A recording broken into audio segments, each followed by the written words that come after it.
Iniciar. Bom, boa noite a todos, sejam bem-vindos. Nossa palestra vai iniciar agora. Nós pedimos a todos que deixem seu microfone no mudo, para que não tenhamos interferência aí no decorrer. Para quem não me conhece, eu sou a Lidiane Alencar, estou representando hoje a Grande Loja Maçônica Mista do Brasil. A palestra de hoje está sendo gravada, mas será disponibilizada para o público no dia 28 de junho. Será divulgada em nossas redes sociais, para que todos possam ter acesso. Portanto, para quem estiver nos assistindo posteriormente, nós somos uma instituição universal e fraterna, liberta de convenções, preconceitos, socialmente livres. Nossas lojas estão situadas em 6 estados brasileiros, em particular nas regiões sul e sudeste do Brasil. Nós entendemos que o trabalho da maçonaria mista na busca da evolução só é possível com a participação de homens e mulheres, em totais condições de igualdade. A diversidade está presente em nossa instituição. Nós acolhemos a todos, sem distinção de sexo, cor, condição social, religião, de mobilidade reduzida, né, deficiências de um modo geral. E é importante que saibamos compreender e respeitar a todos os membros de nossa sociedade. Só um minutinho, tem gente entrando aqui. O mês de junho é o mês do orgulho LGBTQIA+, e pela primeira vez na Grande Loja Maçônica Mista do Brasil, nós iremos abordar a temática de uma forma simples e educativa, com o objetivo de apresentar um panorama geral, com conceitos básicos, e mostrar também os trabalhos que são realizados em prol da comunidade. E para isso nós chamamos hoje a Ana Marques, que é mãe de uma mulher trans, e que além de ter uma vivência pessoal, familiar, também atua há alguns anos ajudando a comunidade à frente da Subsecretaria de Políticas de Diversidade da cidade de Guarulhos, São Paulo. Ana Marques, obrigada por aceitar o nosso convite para palestrar essa noite. Obrigada a todos aí nos bastidores, Ana Carolina, por ter facilitado essa palestra de hoje. É um prazer tê-la representando essa diversidade, né, para a Grande Loja hoje, e fique à vontade para iniciar a palestra. Tá bom. Lídia, obrigada pela apresentação. Na sua pessoa e na pessoa do Márcio, eu cumprimento todos aí que estão presentes hoje, né? Sou muito grata à Carol. A Carol hoje está somando no nosso time da secretaria. Ela está trabalhando comigo há alguns dias e, na verdade, sei que veio aqui ela veio realmente para somar e para trazer muita coisa boa para a gente. Também estou feliz com você, já falo publicamente aqui e faço os agradecimentos à Carol. Bom, gente, eu queria falar para vocês, se tirou a apresentação? Está carregando. Ah, tá. Eu queria falar primeiro com vocês de uma forma bem tranquila. Minha palestra ela não é engessada. Obviamente, eu vou abrir para perguntas a cada momento que eu for concluindo os tópicos que eu tenho que concluir. Eu tenho um PowerPoint que é só de apoio, porque hoje, por conta de eu já ter feito muitas palestras, eu sou muito mais natural e eu faço a minha palestra baseada mesmo no coração. E o que eu queria dizer, ela é livre de questões religiosas, ela é livre de questões políticas, ela é livre de qualquer outro assunto que possa interferir. Meu objetivo com vocês qual é? Apenas de tocar o coração. Então, no começo, eu fazia uma palestra muito engessada, eu falava das letras, falava sobre orientação sexual e identidade de gênero. E eu via que muita gente dormia na palestra. Então, eu falei, caramba, eu tenho que mudar esse contexto, eu tenho que trazer uma forma de deixar essas pessoas acordadas e participantes. Quando eu comecei a contar, eu coloquei como premissa a minha história e o meu desafio de vida, a palestra ficou muito interessante e guardada, eu vou falar, com falta de modéstia, eu falo para vocês que ficou muito legal, principalmente, lógico que nós estamos fazendo uma live presencial, quando eu termino, geralmente, as pessoas querem me abraçar, querem fazer um afago, querem chegar perto de mim, porque eu acho que eu consigo levar essa sementinha que a gente tem que plantar e tem que desvendar nesse mundão todo, Acho que falta amor, falta compreensão, falta resignação nas pessoas, né? Então, eu quero fazer esse preâmbulo para vocês entenderem que aqui está a mãe da diversidade. Obviamente, a subsecretária de Políticas da Diversidade, porque eu ocupo esse cargo hoje, né? Eu estou subsecretária, eu sou advogada. Então, baseado nessa premissa que nós vamos fazer a nossa palestra, tá? Então, nós vamos começar. Você pode passar isso aí. Bom, não, começou por essa introdução? Tem sua apresentação. Não, sim, Então, vamos lá, vou falar um pouquinho da minha biografia, né? Eu sou a Ana Maria de Oliveira Marques, sou brasileira, hoje solteira e sou mãe de 2 filhos. Um filho hoje, o Gabriel, com 32 anos, e uma filha com 27 anos de idade, né? Na verdade, eu assumi a pasta da subsecretaria desde 2017, na gestão nova do nosso prefeito Guti, e fui criadora desse conteúdo. Eu chamo essa palestra, esse encontro com vocês, de diversidade mais perto de você, que é uma forma de eu chegar perto das pessoas e levar, e abrir o campo para se falar de LGBT de uma forma mais humanizada, não robótica, não colocando isso de uma forma a ser empurrada pela garganta. Eu quero que as pessoas entendam que ninguém escolhe ou opta ser LGBT. As pessoas nascem assim, e a medicina também hoje segue essa esteira. Existem estudos, existem várias correntes que falam, o cromossomo deu a mãozinha para o cromossomo errado, e aí deu-se uma pessoa transexual. Isso é só estudo, não tem nenhuma comprovação. Então, a regra, a lei é que a gente entenda que as pessoas nascem assim como são, como nascem os cadeirantes, como nascem as pessoas que têm alguma questão de audição, como nascem as pessoas que têm alguma questão de visão, e assim por diante, tá? Vamos lá. Tudo começou na minha vida quando a Rafaela, minha filha de 27 anos, aos 13 anos, ela se declarou de uma forma, para mim, muito séria. Ela disse assim, mãe, eu não gosto de ser homem, eu não sou homem, mas ainda num corpo de homem, com vestimenta de homem, totalmente menino aos 13 anos.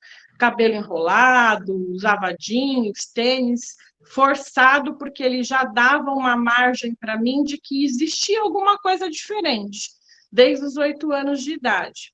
Então, nesse dia fatídico que eu não esqueço, sei todos os detalhes, o lugar, como foi, na verdade, ele se sentou no chão e disse, eu sou uma mulher como você, quero usar lápis no olho, quero usar as roupas que você usa, quero me portar como você se porta, eu gosto de homens.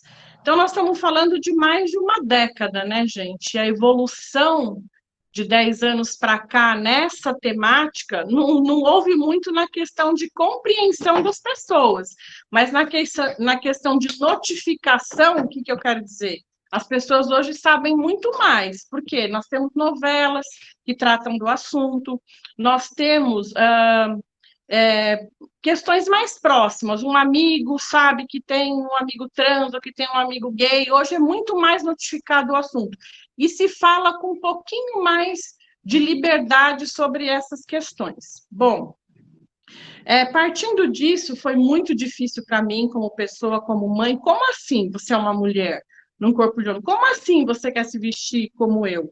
Até então, até os 13 anos, ele já tinha uma situação muito feminina, tinha já trejeitos, tinha um gosto por questões femininas. Então, enquanto o irmão mais velho ia no shopping, escolhia um livro, escolhia uma coisa adequada da vida dele, um carrinho, um jogo, a Rafa, na época, queria boneca, queria o tênis cor-de-rosa, o Gabi queria o preto, ela já queria rosa com 4 anos, com 3 anos. Dentro da minha casa, ela já pegava vestidos do guarda-roupa e colocava. Tudo isso eu estou contando para vocês e já fica como lição, porque isso é previsto nos contos, nos livros que se fala de transexualidade. Existe uma estatística que é idêntica ao que eu estou contando para vocês. E hoje eu tenho essa estatística dentro da subsecretaria, porque a gente faz uma anamnese quando recebe a pessoa lá, e a gente fala, quando que você começou a se sentir diferente. Então, hoje a gente tem mais ou menos 500 pessoas avaliadas e todas falam a mesma coisa. Aos 13 anos, aos 14, aos 12, aos 8 eu comecei, e é assim, porque é o momento da puberdade, é o momento que essa parte de atração por alguém, ou de me sentir assim ou assado, começa a desabrochar. Então, não é mistério, simplesmente é uma questão natural de cada um, mas é a fase que começa a desabrochar, né? Pode... Eu tô nessa página? Aqui, ó. Aqui. Não, mas eu não tô aqui. Eu não estava falando da família? Tá. Então. Para aqui. Essa não, da volta família. aqui, então, para mim. Desculpa, gente, que eu sigo aqui, depois eu me perco. Então, estou contando a declaração da Rafa para vocês. Vamos falar agora das reações. O que aconteceu dentro da família? Foi uma reviravolta. Minha mãe, hoje ela tem 87 anos, ela foi uma viga muito importante nisso tudo. Nessa foto aí está minha mãe, meu filho Gabriel, corintiano, maravilhoso. Vocês perceberam que ele usa a camisa mais bonita aí de todos os times, né?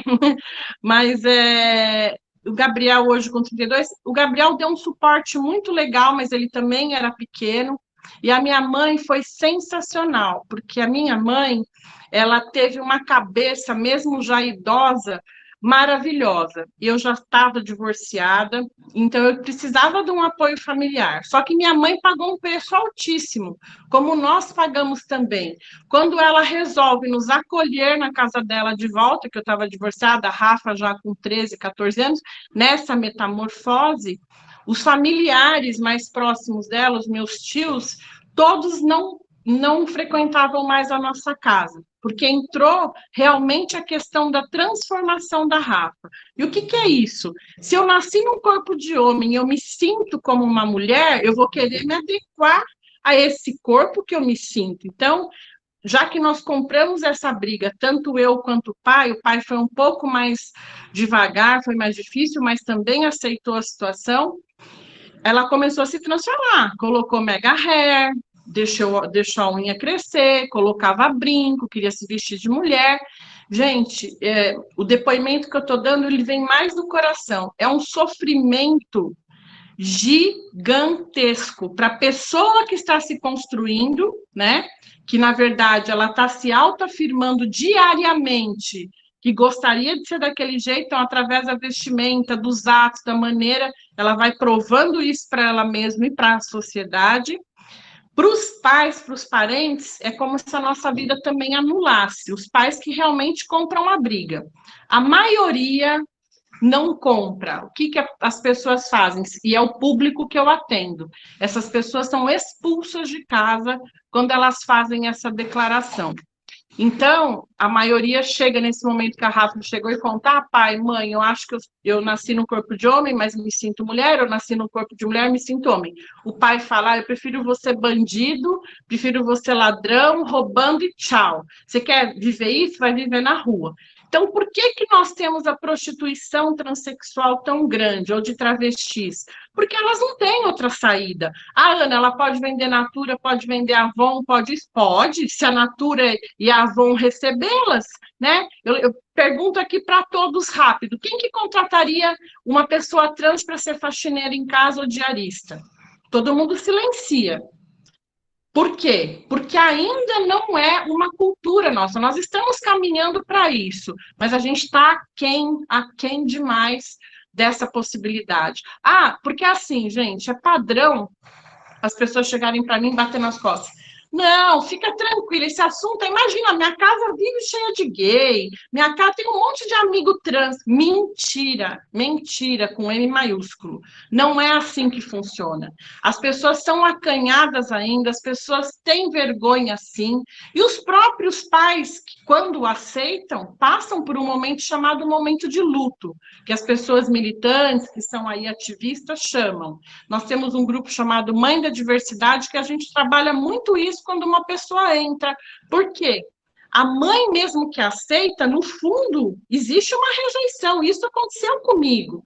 Então, eu já não sabia mais se era bom ou não aceitar em certos momentos. Por isso que a terapia, tanto para a pessoa que se assume, ou para quem está apoiando, ela é muito necessária. Eu nunca deixei de fazer, nunca deixei de ir no psicólogo, no psiquiatra, e falo com tranquilidade. Nós temos que ter cultura, temos que ter inteligência nessa questão. As pessoas falam, vou no psiquiatra, todo mundo fala com medo, com uma vergonha. Pô, um médico como outro qualquer. Deus que ajudasse que todos nós pudéssemos ir, porque ele trata muito da nossa mente, da nossa cabeça.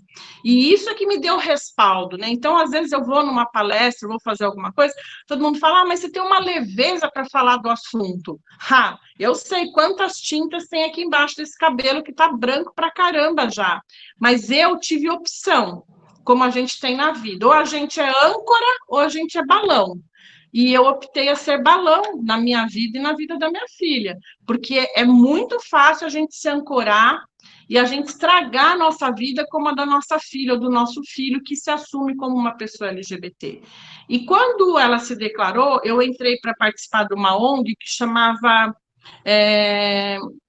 Grupo de Pais de Homossexuais, porque na época ainda as letrinhas que nós vamos falar daqui a pouco, elas não eram tão marcadas, não se falava tanto em LGBTQIA+, se falava em GLS, gay, lésbica, mas não se falava tanta letrinha. Então esse grupo falava que era de homossexuais, mas eram todos os tipos das letrinhas. E eu conheci uma palestrante também, que era a presidente dessa ONG, ela é professora da PUC, ela disse para mim, Ana, você está com a situação mais difícil da sua vida, conforme a minha declaração e meu depoimento. Você tem uma filha transexual. E eu saí de lá brigando com ela. Você é louca? Não, meu filho é gay, simplesmente gay. Mesmo com tudo isso que dava indício que realmente haveria uma questão de transexualidade, na minha cabeça ele estava atravessando um momento homossexual e que ele ia falar, mãe, é uma piração minha querer colocar cabelo, tal, eu sou gay e pronto. Eu tinha essa esperança, vamos dizer assim. Mas, obviamente, isso não aconteceu e a nossa vida andou. Os familiares foram totalmente rebeldes, a ponto de chegarem irmãos da minha mãe na nossa casa e pular a minha filha e não dar beijo no rosto, porque minha filha estava nessa metamorfose.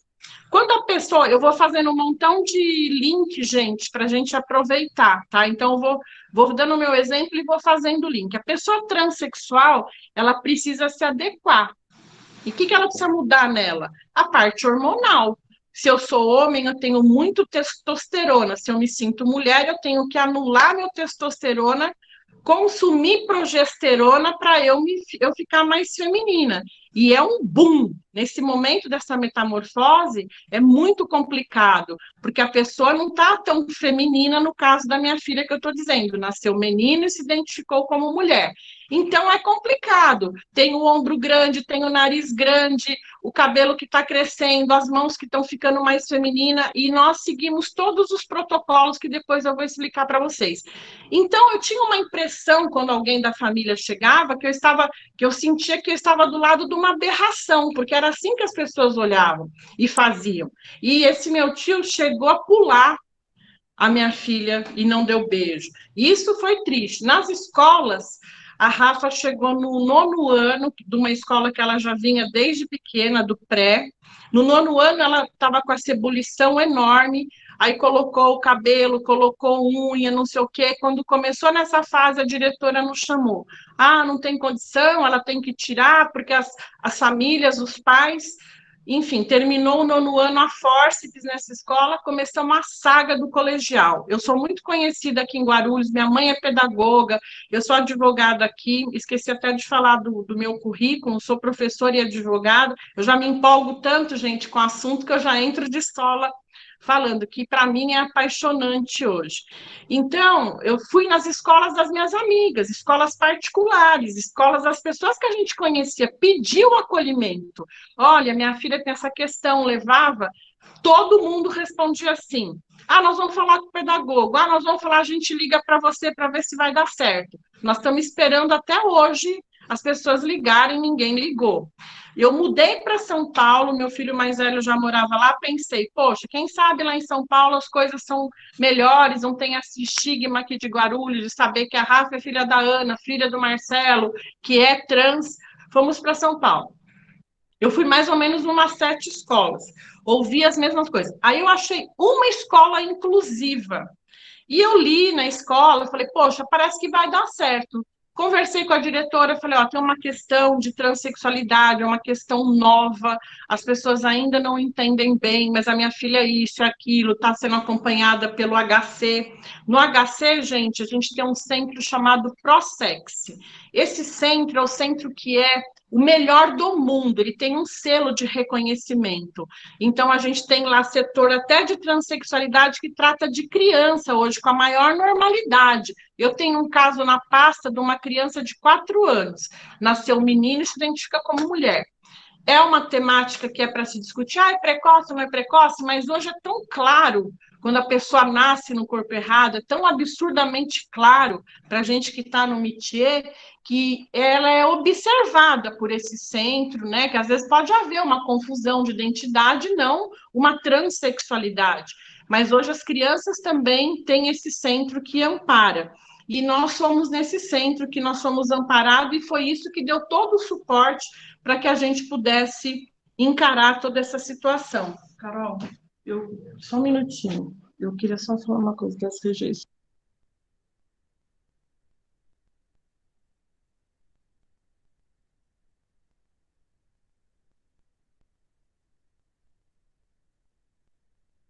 Lembrar esse pedacinho, gente.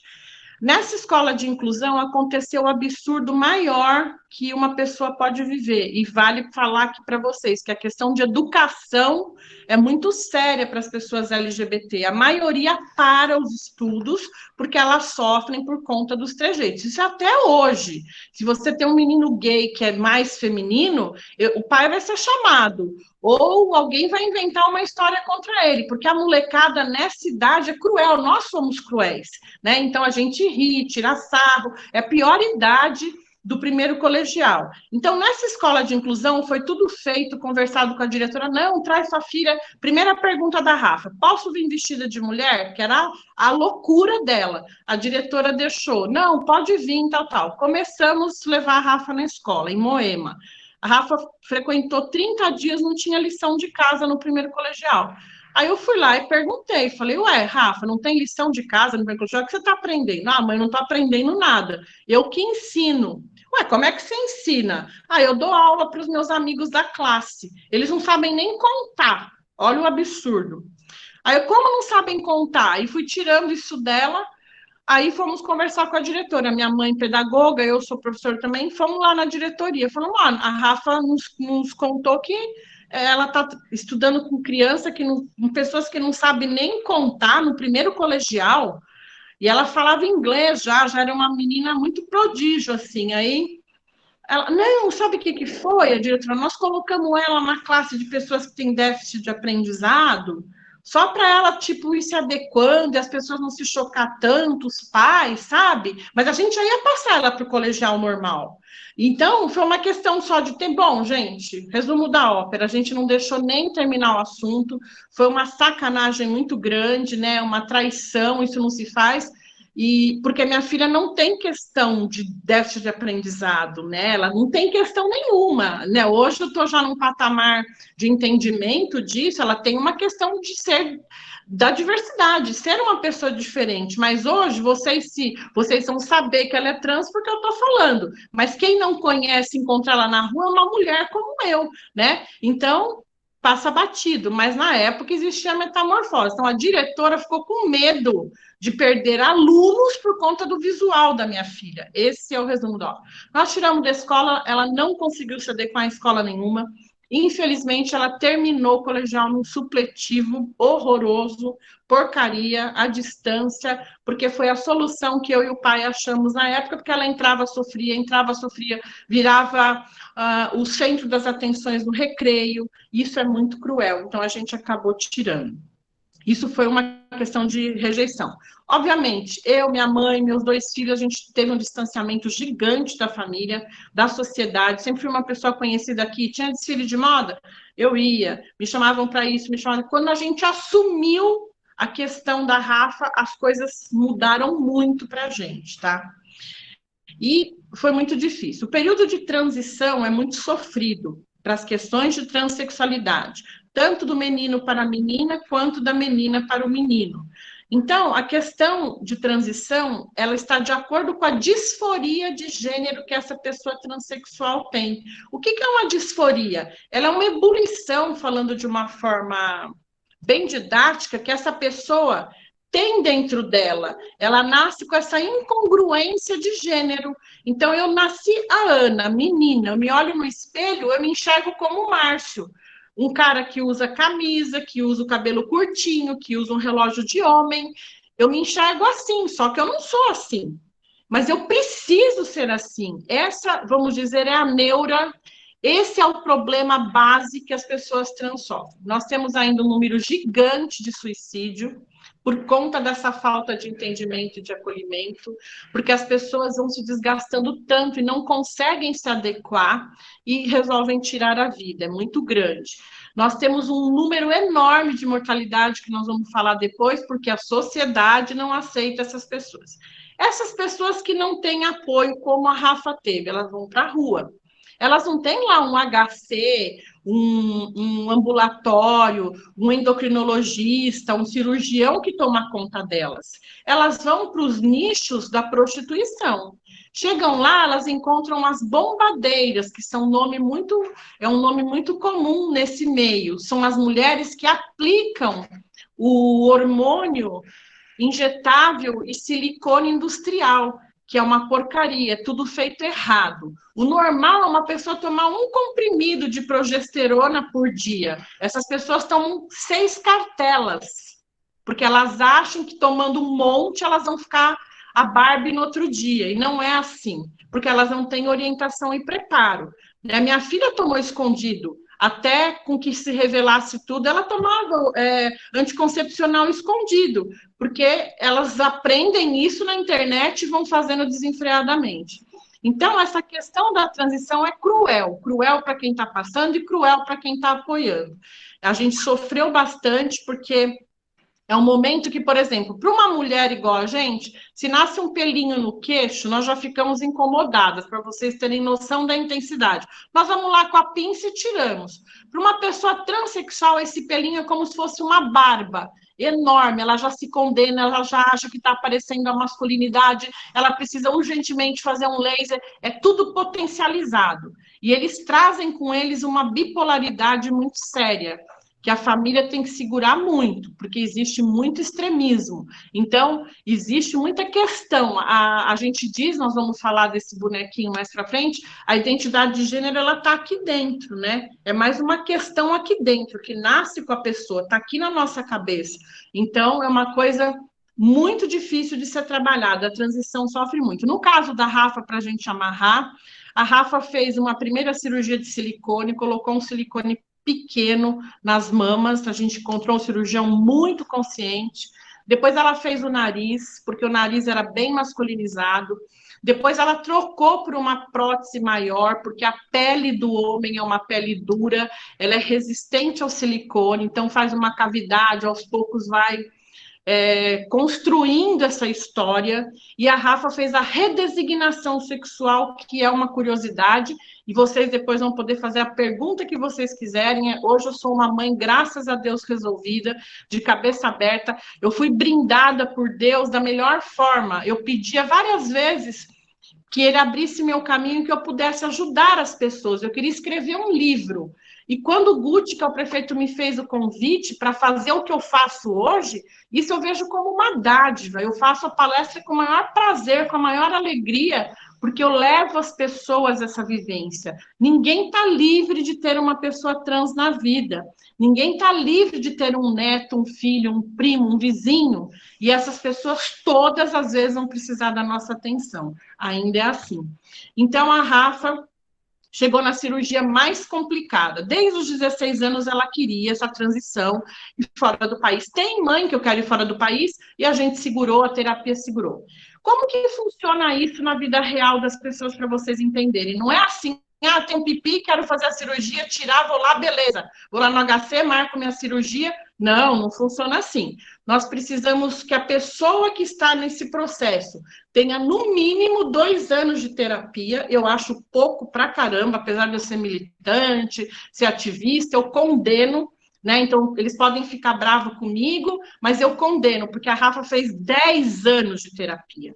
E assim mesmo, nós pais ficamos maior insegurança, né? Porque imagina, gente, a gente está fazendo uma mudança séria na pessoa. E a Rafa fez a redesignação sexual em 2016, é até recente. Vamos falar um pouquinho disso. Todo mundo tem a forma errada de falar, e até com ironia, se corta o pênis. Não se corta pênis nenhum. É feito um reaproveitamento do pênis, é feito um corte, na verdade, que é formado os lábios vaginais.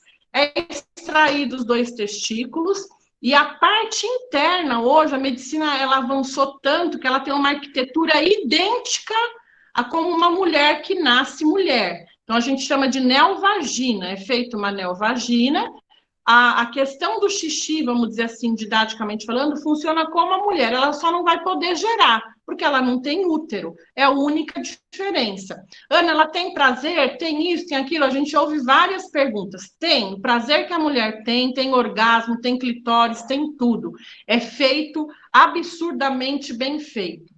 Quem que faz essa cirurgia hoje? São os urologistas e cirurgiões plásticos, que são corajosos de fazer. Não existe uma residência, uma especialidade, ainda na medicina está se tratando disso para ter, porque hoje a notificação é muito maior, mas são médicos. Nós temos médicos conceituadíssimos do HC. Nós somos, na época, em 3 médicos, a Rafa escolheu pelo mais velho, um urologista mais sério que fazia. Existem muitos riscos, gente, tanto que a gente tem aí notório uma história que, na verdade, existem muitas pessoas, muitas mulheres que foram fazer fora do país. Na Tailândia é muito famoso essa cirurgia, e elas voltaram péssimas, voltaram com situações caóticas e que não tem reversão. Então, é muito séria essa atitude, por isso que eu falo, é pouco tempo, uma terapia de 2 anos para você falar, e uma questão endocrinológica de 2 anos. Eu acho pouco, porque a pessoa tem que ter firmeza nessa questão. O silicone, tudo bem, você coloca, tira. Nós temos casos na pasta também, de confusão. A pessoa se acha, vai lá, não tem quem orienta, não tem família, se mete a fazer, depois quer retirar, porque não, eu sou homem mesmo. Entendeu? Acontece, isso é fato, não é brincadeira. Mas a gente está falando de resignação sexual. Da mulher para o homem, caso do Tammy Gretchen, que todo mundo conhece. Como que é feito? Existe uma prótese peniana horrorosa, eu falo assim para as pessoas entenderem. Não dá prazer nenhum para a pessoa, não é bem colocado, ainda está aquém de uma solução que seja bacana. Para a mulher trans, não, né? Fazer a retirada do pênis e fazer essa adaptação toda que eu contei, fica perfeito, mas para o homem trans, não, porque não é feito ainda de uma forma que dê prazer. É colocada essa prótese peniana que fica de uma forma ereta o tempo todo, então é desagradável para o homem trans. Existem algumas formas, como se fosse uma bombinha também, que a pessoa usa. Tem essas formas todas que é interessante a gente saber, porque é uma curiosidade, né? Porque a gente pensa, infelizmente, quando se fala de transexualidade, poxa, como que é o sexo? Infelizmente, vem na nossa cabeça isso. E eu estou falando de uma forma muito clara. Na minha vinha, né? Até conversei com um amigo outro dia. Quando a Rafa começou a namorar, eu queria saber o que o cara era, se ele era gay, se ele não era. Ela falava, mãe, isso é o menos importante. E nós temos isso como ser humano, a nossa cultura, errada, mas a gente pensa nisso. Por isso que eu deixo isso claro para vocês entenderem. Funciona tudo como é com um casal cisgênero, com um casal heterossexual, é da mesma forma, só que adequado a essas adaptações que são feitas para a pessoa poder viver conforme a identidade que ela tem. E atualmente, para a gente encerrar, a Rafa é uma menina bem-sucedida, ela é jogadora de um jogo chamado LOL, os mais novos devem conhecer, e esse jogo ajudou ela a sair do armário, como é a fala, né, das pessoas LGBT. Foi através da internet que ela se fez uma mulher firme. Na verdade, houve muita pichação, eu li as coisas no Instagram, no Facebook, chorava, porque a pessoa falava, essa coca aí é Fanta, brincadeiras de muito mau tom, mau gosto, que a gente tem que proibir nossos filhos de fazer, de falar, porque não é bonito. burlar, né? Acho que a escola não é bonito mandar cabular, não é bonito mandar fazer coisa errada. E tem muitos pais que acham legal essa cultura. A cutuca ali, ó, aquele lá é gay, aquele lá é bicha. Não, a gente tem que tirar isso, né, da nossa cabeça, da nossa formação, porque isso não pode mais. Hoje é crime fazer isso. Então, nós temos que criar os nossos filhos contra a cabeça. Então, ela sofreu muito, ela foi muito pichada, mas a internet ajudou a fazer com que ela se libertasse. Hoje ela é contratada do Facebook, ela ganha muito bem, ela fala inglês fluentemente, ela já viajou por todo o país, por vários países, mas ela é uma agulha no palheiro. Ela é filha de um pai bem-sucedido, de uma mãe amorosa e acolhedora que batalhou por ela, que vestiu a camisa. Nossos assistidos da pasta não têm essa sorte. Nós temos lá 500, dos 500, 90% são transgêneros. Dos 90%, vamos dizer que a gente tem aí uns 15 ou uns 10 que são bem-sucedidos no emprego, no trabalho e na vida real, porque a diferença é muito grande. Pode virar. Agora, eu queria perguntar para vocês se vocês têm alguma curiosidade sobre a nossa questão de apresentação, dessa questão pessoal mais que eu falei. Vou só falar uma questão do Gabriel, do filho mais velho. Hoje ele é um parceirão dela, ele entendeu tudo, sofreu muito na época da escola, na perua, ficou muito triste por tudo isso, mas hoje ele é o maior parceiro, né? Hoje todo mundo se dá muito bem com ela, mas a gente está aberto agora a perguntas, se vocês quiserem fazer nessa questão mais pessoal da minha apresentação. Depois nós vamos entrar na parte mais técnica.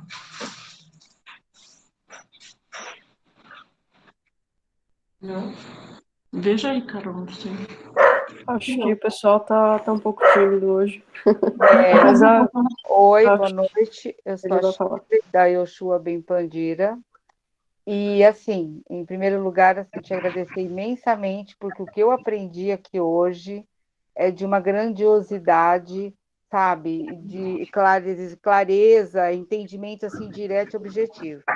Essa parte hormonal, né, toda essa questão hormonal, é um tratamento, não é um tratamento, é um uso contínuo.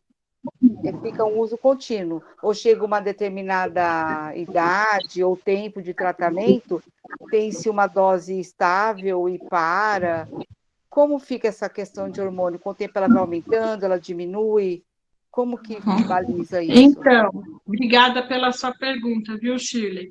Na verdade, é o seguinte, eu vou falar do caso concreto da Rafa e das meninas que a gente acompanha. A Rafa, existe no Brasil uma possibilidade de você bloquear por lei, é tudo por lei, sabe, gente? Não é nada assim. Quem segue o protocolo, porque nós não estamos falando das pessoas que estão expulsas de casa, as pessoas que estão amparadas e que seguem o protocolo.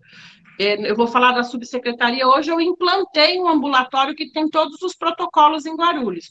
A pessoa com 16 anos, ela pode bloquear o hormônio que ela nasceu. Vamos falar do caso da Rafa. Ela nasceu menino, então aos 16, ela na endocrinologista de ponta, uma pessoa do HC, ela começou a bloquear o testosterona. Então para de nascer pelo, muda a questão da pele, vai transformando. Chega um momento que ela é quase zero a testosterona, não zera, porque nós também temos um pouco de testosterona e assim por diante. Mas aí o endócrino entra no papel de fazer a dosagem correta, por isso que tem que ter um médico acompanhando. Você usou muito bem, você falou de tratamento. Nesse ponto de endocrinologia, é praticamente um tratamento, não é uma doença, por isso que a gente fala e tem que ter essa reserva de não falar tratamento, como você bem usou. Mas é um cuidado, né? Então, ela bloqueia o testosterona e vai tomando progesterona. Só que no Brasil, pode começar a medicar, a tomar o hormônio correto de acordo com a identidade de gênero a partir dos 18 anos. Isso é a lei e seria a regra. Mas a gente tem hoje meninas de 14, 16 que fazem uso já desde menina e vão fazendo. Eu participo muito de um programa do SBT que leva para as pessoas contarem sobre isso, né? E elas contam absurdamente que desde meninas elas já vão para a prostituição, já começam a tomar para se sentirem diferentes. Com a Rafa, Shirley, ela parou de tomar após a cirurgia de redesignação sexual. Por quê? Uma vez que eu tirei os testículos, tem essa essa junção e essa questão. Então, ela parou de tomar medicação aí. Melhora muito, porque a parte hormonal mexe demais com o sistema nervoso central e assim por diante, né? Então, é muito pertinente a sua pergunta. A ideia é dos endocrinologistas que o momento que ela está adequada, de acordo com a disforia de gênero dela, né? Eu pulei essa parte, a disforia de gênero é essa ebulição que dá.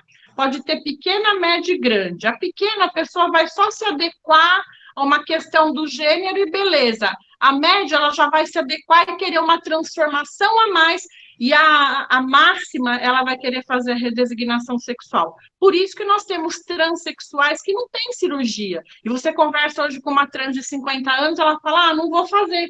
Mas você conversa com uma de 70, ela fala, não, eu quero fazer. Porque ela tem uma disforia que clama por essa adequação. Você entendeu? Sim, Respondi para você? Perfeitamente, gratidão, viu? Então tá, imagina. Márcio, pode perguntar. Ana, obrigado. Eu percebo que a sua palestra ela é conduzida não só de forma muito didática, pelo coração da mãe e pela experiência que você adquiriu, né? São duas perguntas. A primeira você já meio que respondeu, que é esse interesse em saber qual foi a reação inicial nos primeiros percepções do seu outro filho, o corintiano, né? Bela camisa que ele está usando na foto, inclusive. Ainda bem que você é corintiano. Qual foi, né, essa reação inicial dele, quando ele começou a ter essa percepção, esse relacionamento, não só interno em casa, mas com a sociedade, com os amigos deles? E um ponto que me chamou bastante atenção, você mencionou bastante a estrutura do HC para esse atendimento, acolhimento, não sei se é o termo correto. Se você puder explicar, por exemplo, quando é acolhido somente a pessoa, essa criança, esse pré-adolescente, esse adolescente, ou os pais também têm um acompanhamento justamente para entender aquilo que está se passando no seu eixo familiar? Obrigado. Muito, muito legal a pergunta. O Gabriel, quando a Rafa se declarou lá nos 14, que eu falei que nós mudamos para São Paulo para tentar o colegial lá, nós moramos no mesmo prédio do Gabriel. O Gabriel morava no bloco B, nós morávamos no bloco A. Existia um dia inesquecível na minha vida, o Gabriel devia ter uns 18 para 19, eles têm uma diferença de 5 anos. Eu entrei com o carro e ele estava entrando com 3 amigos do trabalho. E aí eu desci do carro para cumprimentá-lo. Quando ele viu a irmã, ainda na metamorfose, ele correu muito rápido para o bloco dele e nos deixou lá. Então, eu vou falar para vocês, como é que eu fiz como mãe? Eu fui resignada à extrema potência, meu coração chorava gritantemente, com dó dele e com dó da Rafa, e com dó da situação. Mas eu fui resignada e disse, é o momento dele, eu tenho que entender. É uma vergonha, vamos dizer, mas a Rafa ficou sentida. Então, quando eu subi, guardei o carro, subi e falei, Rafa, você entendeu a atitude do seu irmão? Ela é tão legal, gente, ela é tão maravilhosa desde sempre. Eu tenho muita sorte, além de tudo, que ela falou, não, eu entendi, mãe, eu fiquei magoada, mas eu entendi. E ela estava no momento de chamar atenção, um monte de coisa. Depois eu chamei o Gabriel e falei, filho, aquela postura sua não precisa ficar preocupado, eu aliviei para ele. Fique tranquilo, faz parte, né? O pai dela também, no momento que ele aceitou, que as coisas começaram a mudar, foi diferente, porque ele já era casado com outra pessoa. Hoje ela aceita muito bem, mas vinha ali toda uma situação, uma salada, né? Quando casa, descasa e começa... Então, foi difícil para o pai também, como para o Gabriel. Depois que passou um tempo e a Rafa ficou um pouco mais já adequada como mulher, nossa, ele comprou totalmente a briga dela, saem juntos, tem orgulho. Ela é muito conhecida no Instagram hoje, no Facebook, por jogar, por se tornar o ícone que ela se tornou nesse métier de jogos. Então, o irmão defende muito e tem orgulho. Ele também foi trabalhar em agências, produtoras, tinha muito LGBT, ele foi soltando toda essa situação, amadurecendo. Então, assim, eu sou a mulher mais milionária do mundo e mais rica, Márcio, porque eu tenho 2 filhos maravilhosos, que são parceiros, que se entendem. Mas foi um processo. É muito pertinente a sua pergunta, não é fácil. Eu tenho um caso, esse caso da menininha que eu falei de 4 anos, nasceu um menino e se identificou como mulher e está no Prosex aí em São Paulo.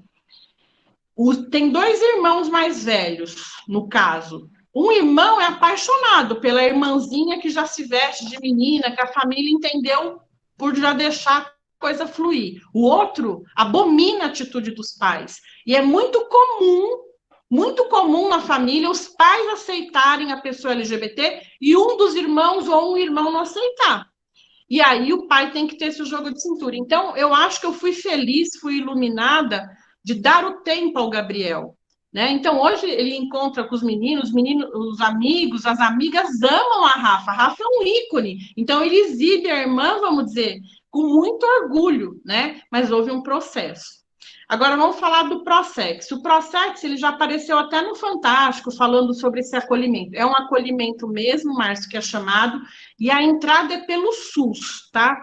A pessoa que precisa desse atendimento entra pelo SUS. A nossa experiência com o Prosex, nós entramos pelo SUS, mas o pai tinha condições financeiras de manter a Rafa com os mesmos médicos do Prosex, mas nos consultórios particulares, porque ela ia ter mais atenção, ia mais vezes na terapia. Lá no Prosex, para vocês terem uma ideia, a demanda é tão grande que a cirurgia ela acontece uma vez por semana e acontece uma vez por mês, e a pessoa trans que quer fazer qualquer tipo de cirurgia fica numa fila gigante, porque nós estamos falando de SUS.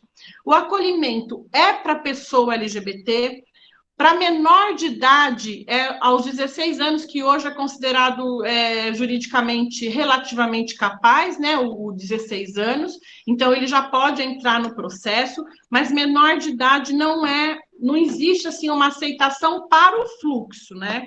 E então, na verdade, os pais têm esse acolhimento e as crianças também têm. Agora, os mais velhos, relativamente capazes, e os já totalmente capazes, eles vão sozinhos. Então, na verdade, eles não têm esse acolhimento dos pais. Mas existe uma atenção, na minha secretaria também, eu faço questão dessa atenção, porque é muito difícil para essa aceitação, tá bom, Márcio? Mas vocês precisando de alguma indicação do Prosex, se souberem de alguém, é só fazer contato com a Carol, com a gente, com quem for, que a gente indica, a gente faz encaminhamento, então é bem sossegado e vale a pena, é um trabalho maravilhoso de excelência mesmo, tá?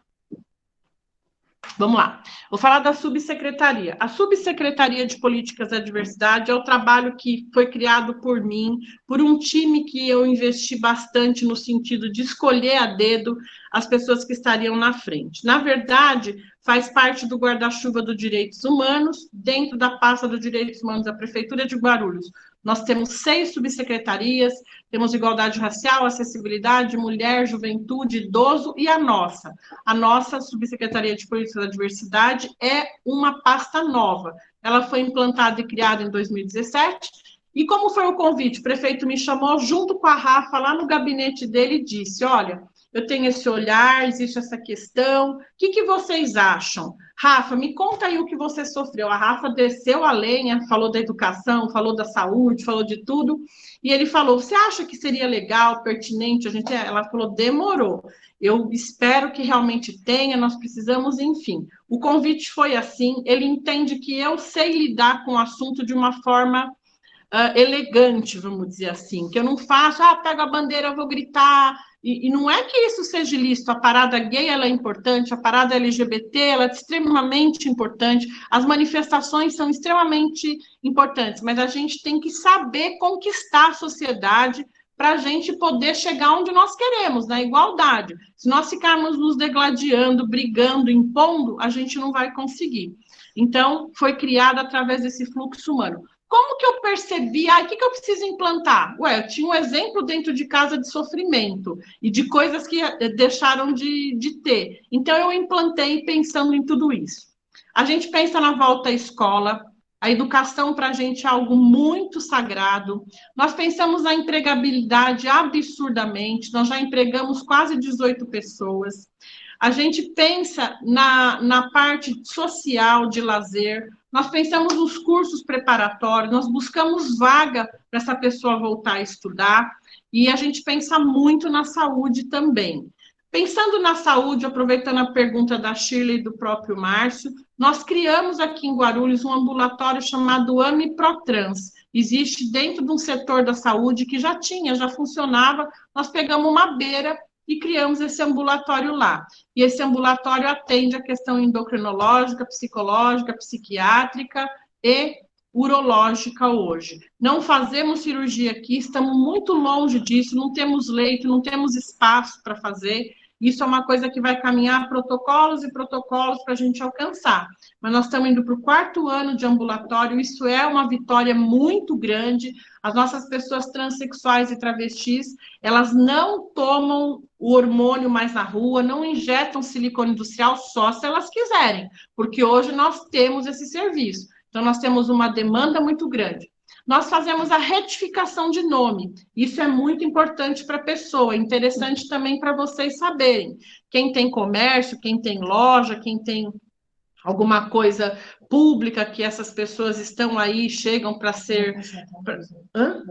Pode passar. Essas pessoas chegam para ser recebidas, nós temos que tomar muito cuidado com o nome social. Se eu chego e digo, eu sou a Ana, mas eu quero ser chamada de Paulo, porque eu sou uma pessoa trans, hoje, por lei, nós temos essa obrigação. Nós temos decretos e leis, depois a gente pode passar o rol que a gente tem, que são muitas decisões, que se uma empresa cometer um ato ilícito de desprezar essa questão de chamar pelo nome social, ela pode perder até o alvará de funcionamento.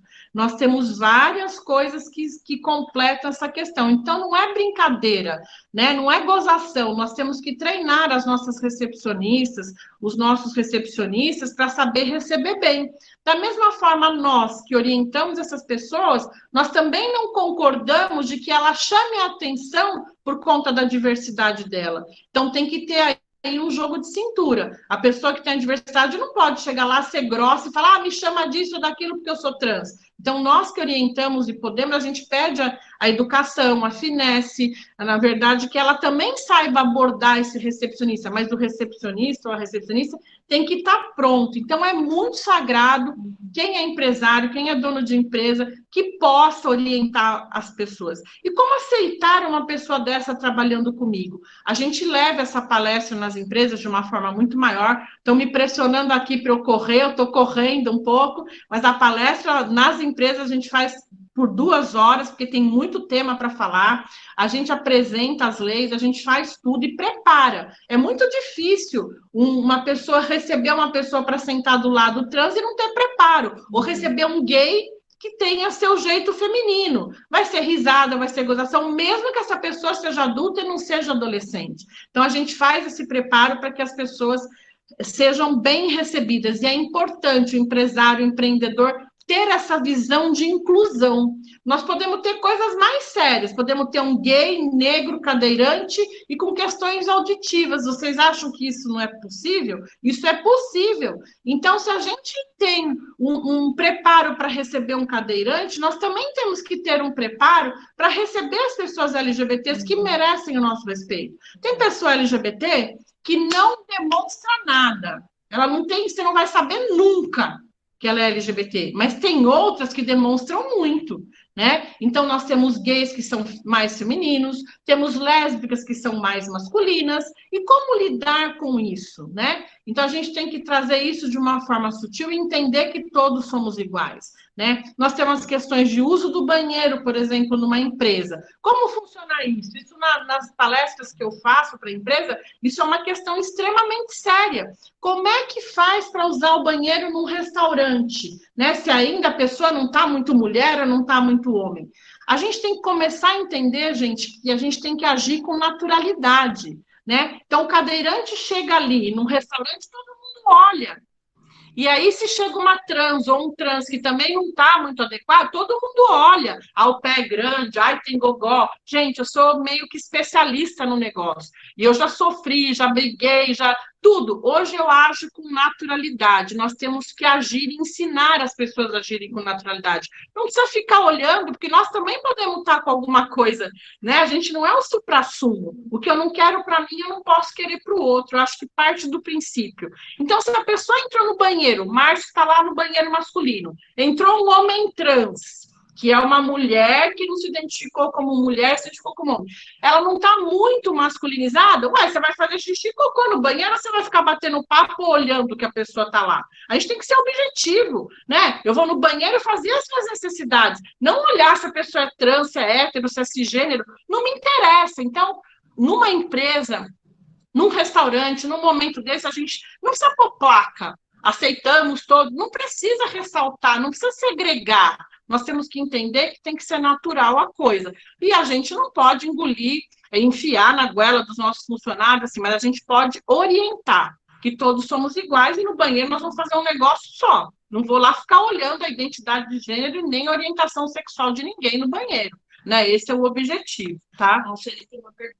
Pode fazer, Sueli. Oi, Ana. Oi. Verdade, assim, talvez eu até esteja fugindo um pouco. Quem me conhece sabe que eu sou completamente desprovida de preconceito, tá? Eu sou hétero, né? Mas eu vejo as pessoas de uma maneira tão igual, tão natural, que eu acho que é uma briga grande por pouca coisa, assim. E eu gostaria de citar o seguinte: a família sofre, a família quer ter um filho que nasceu homem que fique homem, que nasceu mulher que fique mulher, mas e a pessoa? Tá? E a pessoa? Eu gostaria de ouvir de uma pessoa que seja, eu nem sei qual o termo que eu vou usar um termo surdo, tá? Porque que seja gay, ela não é a pessoa que mais sofre quando ela se descobre gay? Ela tem que primeiro se aceitar. Eu gostaria de saber como é que isso o quão difícil deve ser isso para a pessoa. Eu acho que a gente tem que pensar no sofrimento desta pessoa. Eu acho que é a pessoa que primeiro sofre. Porque depois ela vai encarar uma família, uma sociedade, que como a sociedade, estou nem aí para a sociedade, né? Mas eu sempre, assim, usar um jargão todo mundo. Eu já tive funcionários. Eu tinha a minha assistente pessoal, ela era um molequinho, sabe? E ela era uma menina, né? Mas ela era um menininho. E quando chegava nas convenções, Su, onde você arrumou esse menininho? Eu falava, não é um menininho, ela é aluna, sabe? Assim, deixava assim bem claro. Então, como é para a pessoa se aceitar? Eu acho que a pessoa primeiro tem que se aceitar. Não sei se estou me fazendo entender. Eu entendi tudo. Isso, Eli, você sabe que para um pai chegar no grau que você tem de consciência na terapia é muito demorado, né? Porque os pais acham que eles são os coitados, entendeu? Os pais acham, ai, nossa, eu sou um coitado, eu eduquei errado, ai, meu filho é gay, minha filha é lésbica. E a questão é essa que você está falando. Eles são as pessoas que sofrem, eles são as pessoas que precisam de ajuda, o foco é eles. Mas geralmente a família, ela muda esse foco, ela traz para ela, mãe é sofredor, o pai. Não que os pais não sofram, e é lícito sofrer, porque o pai tem medo que o filho sofra na sociedade, que ele seja excomungado, como eu disse, apedrejado, que a sociedade é cruel. A sua cabeça ela é uma cabeça rara. Quando eu falo isso, essas pessoas que estão aqui na sala são pessoas que pelo menos querem aprender, querem ouvir. São pessoas raras, porque não é, infelizmente, nós estamos muito longe do ideal. Não é assim fácil. Então, é o que você falou, você aceitou, você já teve um funcionário que para você é uma funcionária que independe, você não julgou, você quer saber da expertise, da qualidade dela, que é o que a gente tem que ver. Agora, a sociedade é cruel. Essas pessoas sofrem sim, passam por um processo muito ruim. Um dos primeiros problemas é o suicídio. A pessoa, muitas vezes, ela prefere não se aceitar, não encarar a orientação sexual dela ou a questão de identidade de gênero, porque ela vai fazer a família sofrer, porque ela vai sofrer na sociedade, então eles engolem isso. Aí, no futuro, eles são pessoas totalmente infelizes e partem para questões muito ruins da vida. Uso de drogas, suicídio, saem de casa, vão ser infelizes. porque eles são muito sofredores. É um processo gigante se aceitar. Primeiro é a rejeição da própria questão dentro da pessoa, e até ela chegar num patamar. Por isso que a terapia ela é muito importante. Quando a gente vislumbra qualquer questão numa pessoa, ou a pessoa chega para você e fala, Sueli, eu sou gay e tal, a gente tem que dar ouvido, a gente tem que dar esse colo, porque é uma maneira da gente poder ajudar. E às vezes a pessoa pira tanto no sentido de ficar tão desenfreada com a coisa, não ter ninguém para falar, para conversar, que ela parte para esses extremismos que eu falei. Então, é um sofrimento, sim, a pessoa sofre. Porque muita gente fala, não, eu encarei numa boa, foi tudo bem. Mentira. Mentira com M maiúsculo. Não é. Já imaginou todo dia você se olhar como Sueli e você querer ser José? Pensa isso na sua cabeça. Para um minuto. Né? Então, eu sempre aprendi a encarar minha filha, entender as pessoas como elas são, porque é muito louco. O português, claro, como diz os jovens, é muito doido. E não tem uma coisa concreta para se explicar. Simplesmente as pessoas nascem. Então, elas sofrem sim. É um processo gigante. Não tem esse negócio, passou batido, foi bom, minha mãe, meu pai. Beleza, tem gente que encara com sutileza. E hoje, cada vez mais. Mas existe o processo, sim, de sofrimento. Tanto da pessoa, que sofre muito mais, quanto da família. Agora, caberia muito à família ter a cabeça que você tem. E eu não vou dar parabéns, porque a gente não tem que falar em homenagem, parabéns às coisas que deveriam ser natural, como você falou. Mas é raro, é raro. Existe terapia de 10, 15 anos para o pai entender isso que você falou. O foco não é você não, pai, é a criança. É o filho que está sofrendo. Agradeço pela sua pergunta. Eu queria fazer até uma colocação, que foi um fato que eu vivenciei e eu percebi o quanto essa pessoa sofreu. Era do meu convívio, ou seja, era da minha religião, e tinha um relacionamento com uma outra... Só que ela... todo mundo sabia que ela era gay, mas para todos os efeitos, ninguém de nós sabíamos. Sabe assim? Ela... Todo mundo sabia, mas a gente fazia de conta que não sabia. E ela também, para ela, a gente fazia de conta que não sabia. E ela teve um relacionamento, ela tinha um relacionamento com uma pessoa lá que batia nela, que judiava dela. Aí, atendendo a um pedido de uma amiga comum, eu recebi ela na minha casa. Eu falei, então vem para minha casa, que se essa fulana chegar aqui, eu vou arrebentar ela no pau, entendeu? E isso tem algum tempo, né? Faz parte, era uma pessoa da minha religião, e ela ficou na minha casa por mais ou menos um mês, e eu pôr na outra do portão para fora, sabe? Assim, só que, ainda assim, eu tinha que fazer de conta que eu não sabia, você entendeu? Que ela era homossexual. Na verdade, Sueli, muitas pessoas... Uma vez eu ouvi da terapeuta uma coisa forte, e eu vou passar para vocês aqui da forma que eu ouvi. Ela disse para mim assim, seu filho não é um pinto ambulante, seu filho não é um órgão genital ambulante, seu filho é uma pessoa. Antes de qualquer questão sexual, de gênero, de identidade, de orientação, ele é uma pessoa. Infelizmente, LGBT, essa sigla está ligada ainda à promiscuidade, à prostituição, à não aceitação. Enquanto as pessoas não entenderem que não é nada disso, não adianta. Nós temos tanto bandido, filho da mãe, vestido de terno, né? Tão certinho por aí. Nós temos tantos bandidos e errados e promíscuos intelectualizados, tantos pedófilos que detonam com a vida das pessoas, e a gente esquece disso, e nós acabamos julgando LGBTs, que são pessoas comuns, né? Sofrem, sentem, têm religião, choram. Então, é uma coisa da gente se pensar, né? Maria Thelma tem pergunta. Maria Thelma pode falar também. Boa noite a todos. Eu não tenho noção, mas acho que o nosso horário está perigoso. Mas eu gostaria de compartilhar com vocês um pouquinho da minha história. Quando a irmã Sueli falou, essas pessoas sofrem, né?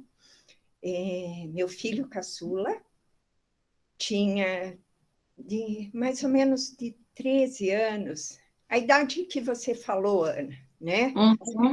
E eu já era divorciada, e aí ele chegava de noite, vinha, deitava na minha cama, abraçava, chorava, chorava, chorava. Eu dizia para ele assim, filho, a mãe vai estar sempre do teu lado. O que você tiver, se tem algum problema, fale, a mãe vai estar junto com você. E ele não conseguia falar.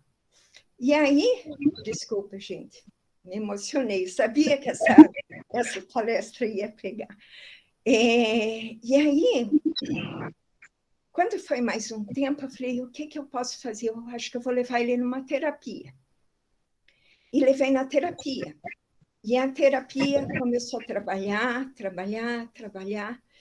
E eu, um dia, depois de já quase um ano de terapia, ele chegou e me convidou, falou, mãe, vamos dar uma caminhada? E me fez uma carta. E nessa carta, ele falou para mim, mãe, eu sou gay, e explicou todinha a história dele, e disse que ele tinha muito medo que eu não aceitasse, que eu fizesse, que ele tivesse vergonha de mim, que eu tivesse vergonha dele, que eu não assumisse, que eu não conseguisse aceitar. E eu me lembro, aqui num parque, que é um bosque em Curitiba, eu lendo aquela carta, e a gente é tão insensível, Sueli, que quando eu terminei de ler a carta e que ele veio perto de mim, eu disse para ele, por um acaso você já chegou perto de alguma mulher para saber que você não gosta de mulher? Olha a minha sensibilidade. E ele disse, não, mãe, mas ele não conseguia muito conversar comigo. E aí fomos trabalhando, éramos eu e ele, porque como era divorciado, o irmão mais velho é que fazia o papel masculino na casa, e ele tinha verdadeiro pavor que o irmão soubesse. É o que você também falou, Ana. Às vezes os pais aceitam e os irmãos têm dificuldade. Para resumir a história, porque o nosso tempo é curto.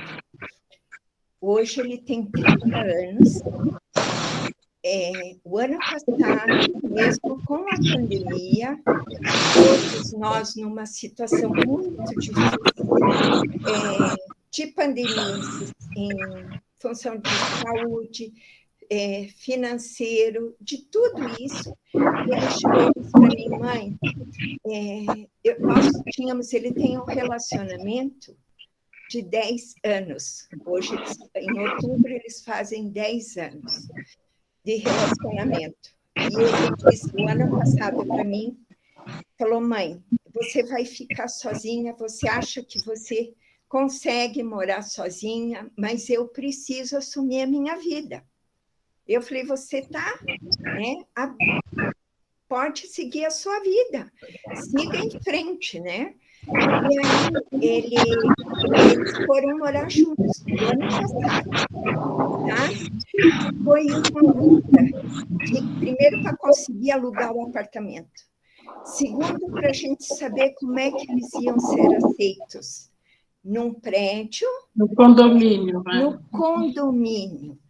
Quando você falou, Ana, quando eu soube, o medo do teu filho ser agredido, de ser rejeitado, discriminado, de ser alvo de chacota, sabe? Tudo isso o que a gente sente. Hoje eu não tenho nenhum tipo de vergonha de falar. Eu tenho orgulho dele, porque ele é um menino, como você falou da tua filha. Ele é bem-sucedido, ele é um menino de caráter ilibado, ele é um menino correto nas suas coisas, e o companheiro dele é o maior cuidado que pode ter comigo. Para você ter ideia, sábado eu fui fazer um teste de Covid. Quase que eu mandei hoje um e-mail para o Sereníssimo dizendo, não sei se eu vou conseguir ouvir a palestra, né? O teste foi negativo. Quem que me levou para fazer o teste? Seu genro. O meu genro. Eu tenho, às vezes, é uma coisa assim, e o mais velho é casado. É casado, tem a minha netinha, tudo bem. Até conseguir trazer para o mais velho aceitar, foi muito difícil. Mas hoje, apesar de todo o movimento que teve, a gente convive em família. E esse ano, no meio da pandemia, foi o primeiro Natal que eu tive a oportunidade de reunir meus 2 filhos, né, as suas famílias e nós estarmos juntos. Então, eu não tenho como agradecer essa palestra. E a você, Ana, sabe, não tenho, assim, palavras para agradecer, e a iniciativa do nosso Sereníssimo. Eu só queria dizer, só mais uma coisinha, quando eu fui fazer a entrevista com o psicólogo, que eu fui conversar com ele, ele disse para mim, como que você está se sentindo? Eu falei, eu não estou me sentindo, eu estou me sentindo bem, porque eu só teria me sentido uma mãe, como você falou. Eu falhei, onde foi que eu errei, o que eu fiz errado, o que eu deixei de fazer. Se eu tivesse um filho bandido, sem caráter, sabe, salafrário, corrupto, uma pessoa sem princípios, aí eu teria falha. E eu tenho um filho maravilhoso como você tem, graças a Deus. Muito obrigada. Obrigada a você. Olha, fiquei muito comovida. Eu acho que essa somatória de tudo que a gente faz nesse mundo, né? Acho que esse depoimento, essa tua fala, isso enaltece muito, isso é maravilhoso. E sabe, eu falava isso que você falou nas palestras que eu fui, muita gente me desafia nas palestras físicas, né? Eu percebo às vezes que até uma provocação, mas graças a Deus sou advogada falante, então me viro super bem. E, na verdade, me perguntavam, pô, mas como é que você sorri com um caso desse? Como é que você leva tal? Eu falava, guardadas as devidas proporções, de uma outra forma que você respondeu. E se eu tivesse recebido um filho cadeirante, que não falasse, que fosse dependente, eu ia expulsar? Não, eu ia ter que trabalhar no shopping, dar papá na boca, tentar me comunicar com ele. Eu ganhei uma filha risonha, motivadora, de bem com a vida, inteligente.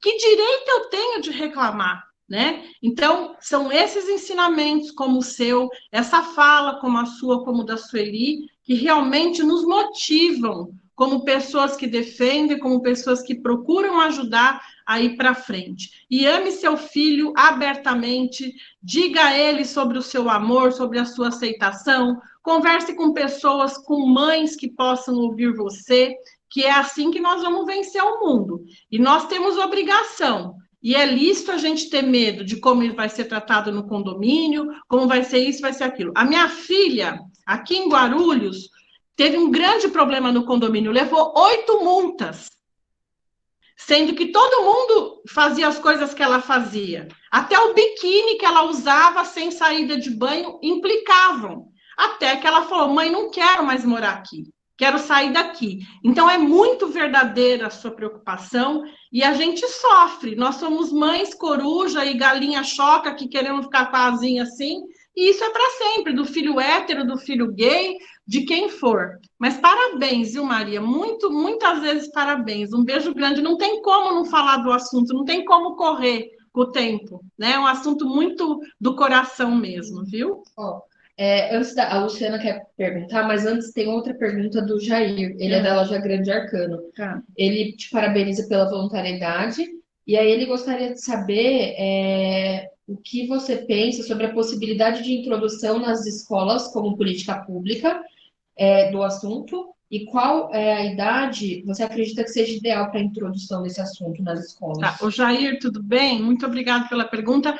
Isso é muito importante, é a controvérsia maior que tem na educação. Hoje é um assunto extremamente falado, porque as pessoas confundem identidade de gênero e ideologia de gênero. Ideologia de gênero não existe. Como é que eu vou ter ideologia do gênero? Gênero existe, né? Que nós estamos falando de questão identitária. Então, a confusão na Câmara, nas leis, nas coisas, é se confundir ideologia com identidade. Então, dá esse conflito.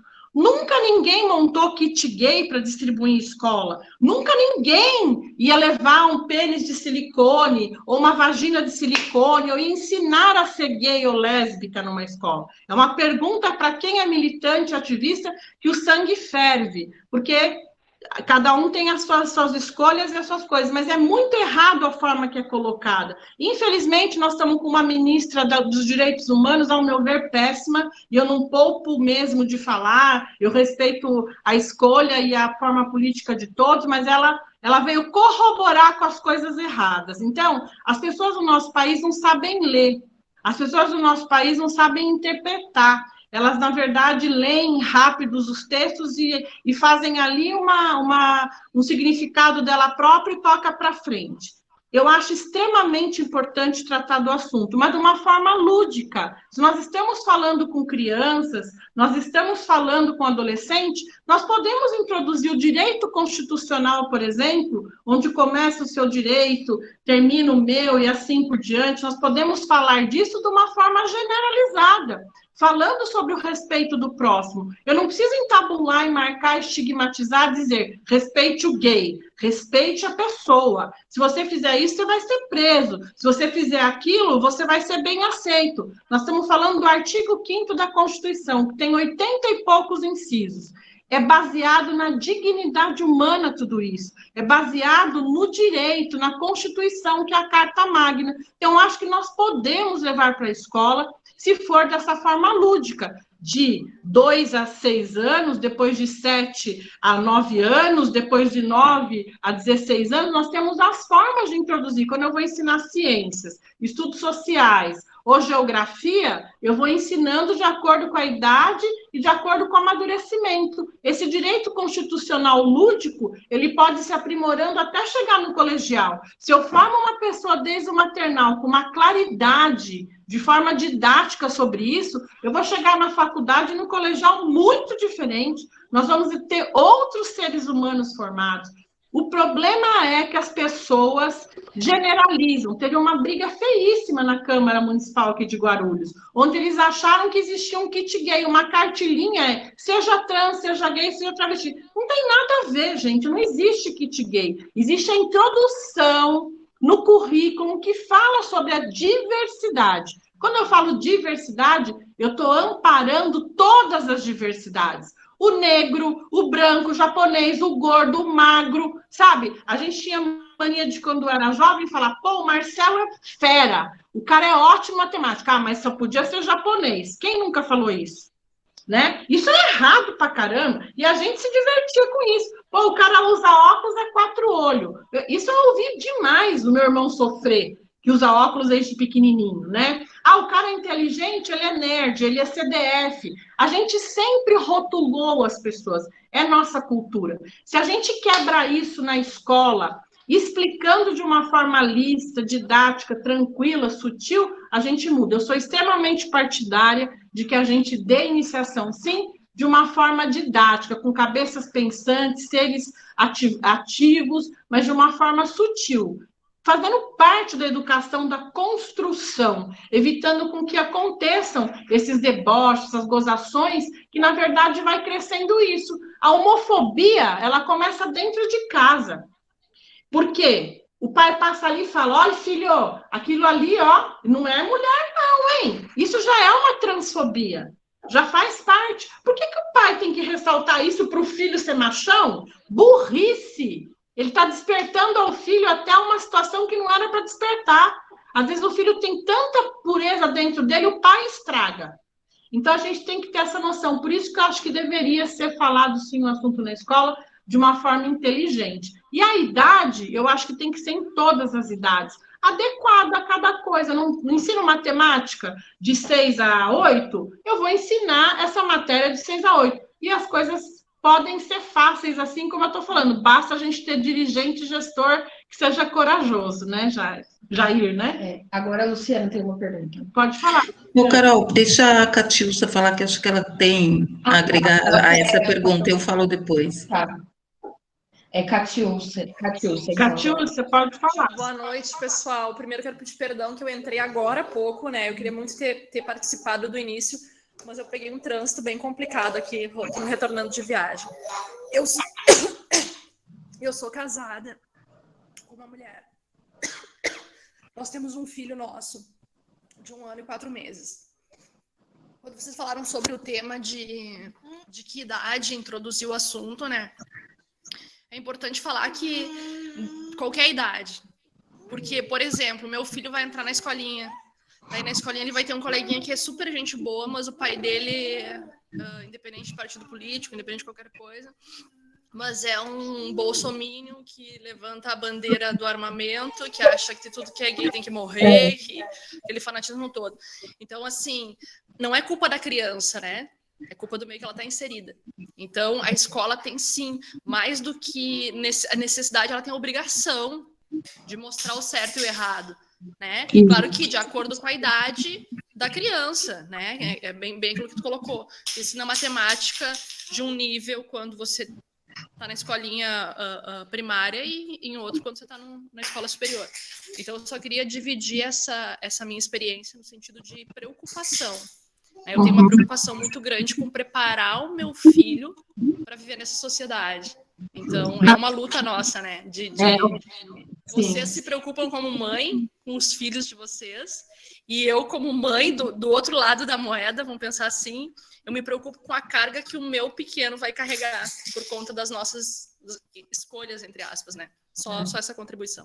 Ô, Catiúcia, muito bem colocado. E vou te falar, seja participativa na escola, que eu posso dar uma sugestão para você, não abra mão de ser uma mãe participativa. Não abra mão de ver as reuniões do seu filho. Não abra mão de se colocar. Não é colocando por goela abaixo, como eu falei. Existe a forma elegante, a forma delicada de se colocar as coisas, mas nós temos que criar filhos corajosos, nós temos que ser mães corajosas e participar. Eu participei de uma reunião da Rafa no 7º ano, onde ia ser introduzida a questão de sexo, de sexologia. Isso engloba muita coisa. Eu levantei e disse, vocês estão preocupados só com isso? Que o pipi vai na vagina, aí tem uma sementinha, cria um bebezinho na barriga? Isso não é. Eles sabem isso usando o iPad hoje, o iPhone, a internet, você vai ver. Daqui a pouco seu filho vai te dar banho de tecnologia. Eles já nascem nesse métier. O meu tem 32, a Rafa 27, eles já nasceram com essa cabeça. Os dois são bem-sucedidos nessa área e cresceram e voaram. Imagine o seu, que é pequenininho. E vai crescer muito. Então, nós temos que ser muito corajoso como pai. Não é peitar, mas é ser presente e falar na reunião. Eu acho que nós temos que abordar esse assunto dessa forma lúdica, né? Eu vou falar para você. E se não se tratar sobre uma questão de formação, essa criança passa a roubar toca-fita ou furar pneu de carro lá na frente. Por quê? Porque às vezes na casa foi falha a educação e na própria escola, eles passam mais tempo na escola.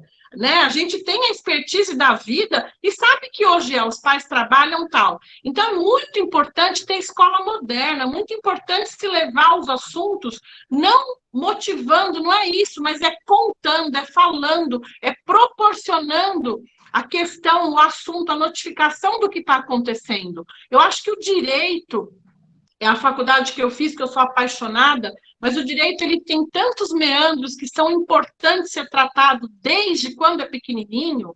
A pessoa se forma diferente, quando ela sabe o limite dela. Eu tenho direito, mas eu tenho deveres pra caramba. Eu tenho deveres, mas eu tenho direitos pra caramba. E a gente consegue fazer isso balanceado, se realmente a gente tiver. Então, minha dica, não abra mão do seu direito de ser mãe e de ser presente, seja a escola que for, estadual, municipal, particular, você tem esse direito. E as pessoas precisam ser participativas. E passa muito rápido, o filho cresce e você nem vê. E se você não cuidar, você cria filho ignorante. Como eu digo, reitero, eu sou a pessoa mais milionária do mundo. Eu tenho 2 filhos com mentes brilhantes. Nenhum fez faculdade, e eu falo de boca cheia, não tenho vergonha disso.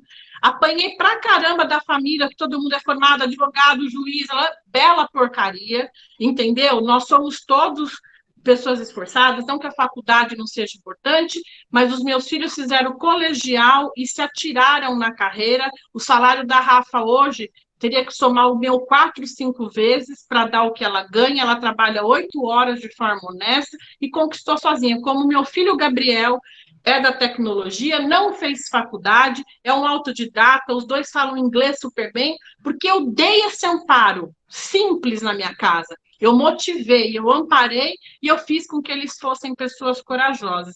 Então, é isso que eu te falo, vai em frente, não abra mão do seu direito. Obrigada, pessoal. Vamos lá, Luciana. Oi, Ana. Na verdade, não é nenhuma pergunta, eu queria só fazer uma colocação, primeiro agradecer pelo tema abordado, eu acho que esse tema é muito importante e pouco ainda trabalhado dentro da nossa sociedade. Então, essa iniciativa, eu acho que bem importante para a gente ter uma noção real de tudo, né? Os pontos que vocês colocaram, eu acho que são essenciais, como você acabou de mencionar. Você tem seus filhos maravilhosos, e realmente a base disso, no meu ponto de vista, é o amor, é aquele amor de mãe, de pai, que independente da situação em que o filho se encontra, ou da decisão que ele opte, né, a fazer, é o amor fraterno, é aquele apoio que você vai dar, um amor incondicional. E, infelizmente, não é em todas as famílias que se encontram, né, esse afeto, esse apoio, porque sofre não só, como já foi bem colocado, não só os pais, os familiares, mas a pessoa em si. Então, nesse momento, acho que a gente tem que olhar e ter esse apoio, olhar com as pessoas, como seres humanos, independente da opção sexual que, né, a pessoa tenha, enfim. Então, era isso que eu queria contribuir, eu acho que é extremamente importante a gente trabalhar, porque todo mundo sofre, né, nessa situação, é um trabalho, realmente um ponto muito delicado a se tratar.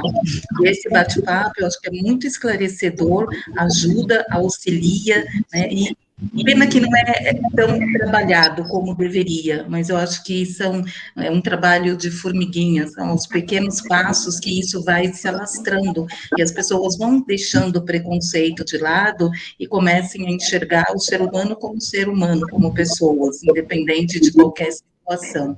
Era só isso que eu queria falar e agradecer pela oportunidade. Muito obrigada a você, Luciana. Eu falo isso, nós temos que ter o olhar de raio-x. E temos que formar pessoas corajosas. Essa mão estendida é que a gente precisa mesmo, como você falou, né? Eu acho que isso é que faz movimentar tudo diferente. Nós temos que ter essa coragem de abordar o assunto e de falar. Ninguém está livre. Eu fui criada para ser... Eu fiz balé, fiz piano, fiz tudo que vocês imaginarem que uma menininha de classe média do passado podia fazer. Fui professora para ter a família linda, com a cozinha, com a janela toda branca, com o carro maravilhoso na garagem, meu marido me proporcionando, minha vida não foi nada disso. Eu tive divórcio, casei nova, grávida, tive 2 filhos, uma filha trans, e eu sou super feliz nesse contexto. É difícil, eu choro, eu chorei, eu sofri, a gente tem medo de um monte de coisa, mas a gente encara. Então, a gente não tem mais, a gente está passando do limite de entender que nossos filhos são nossos, mas a gente tem que ter respeito da forma que eles vieram. Na verdade, a gente tem que ter essa aceitação acima de tudo, né, Luciana? É por aí mesmo, viu?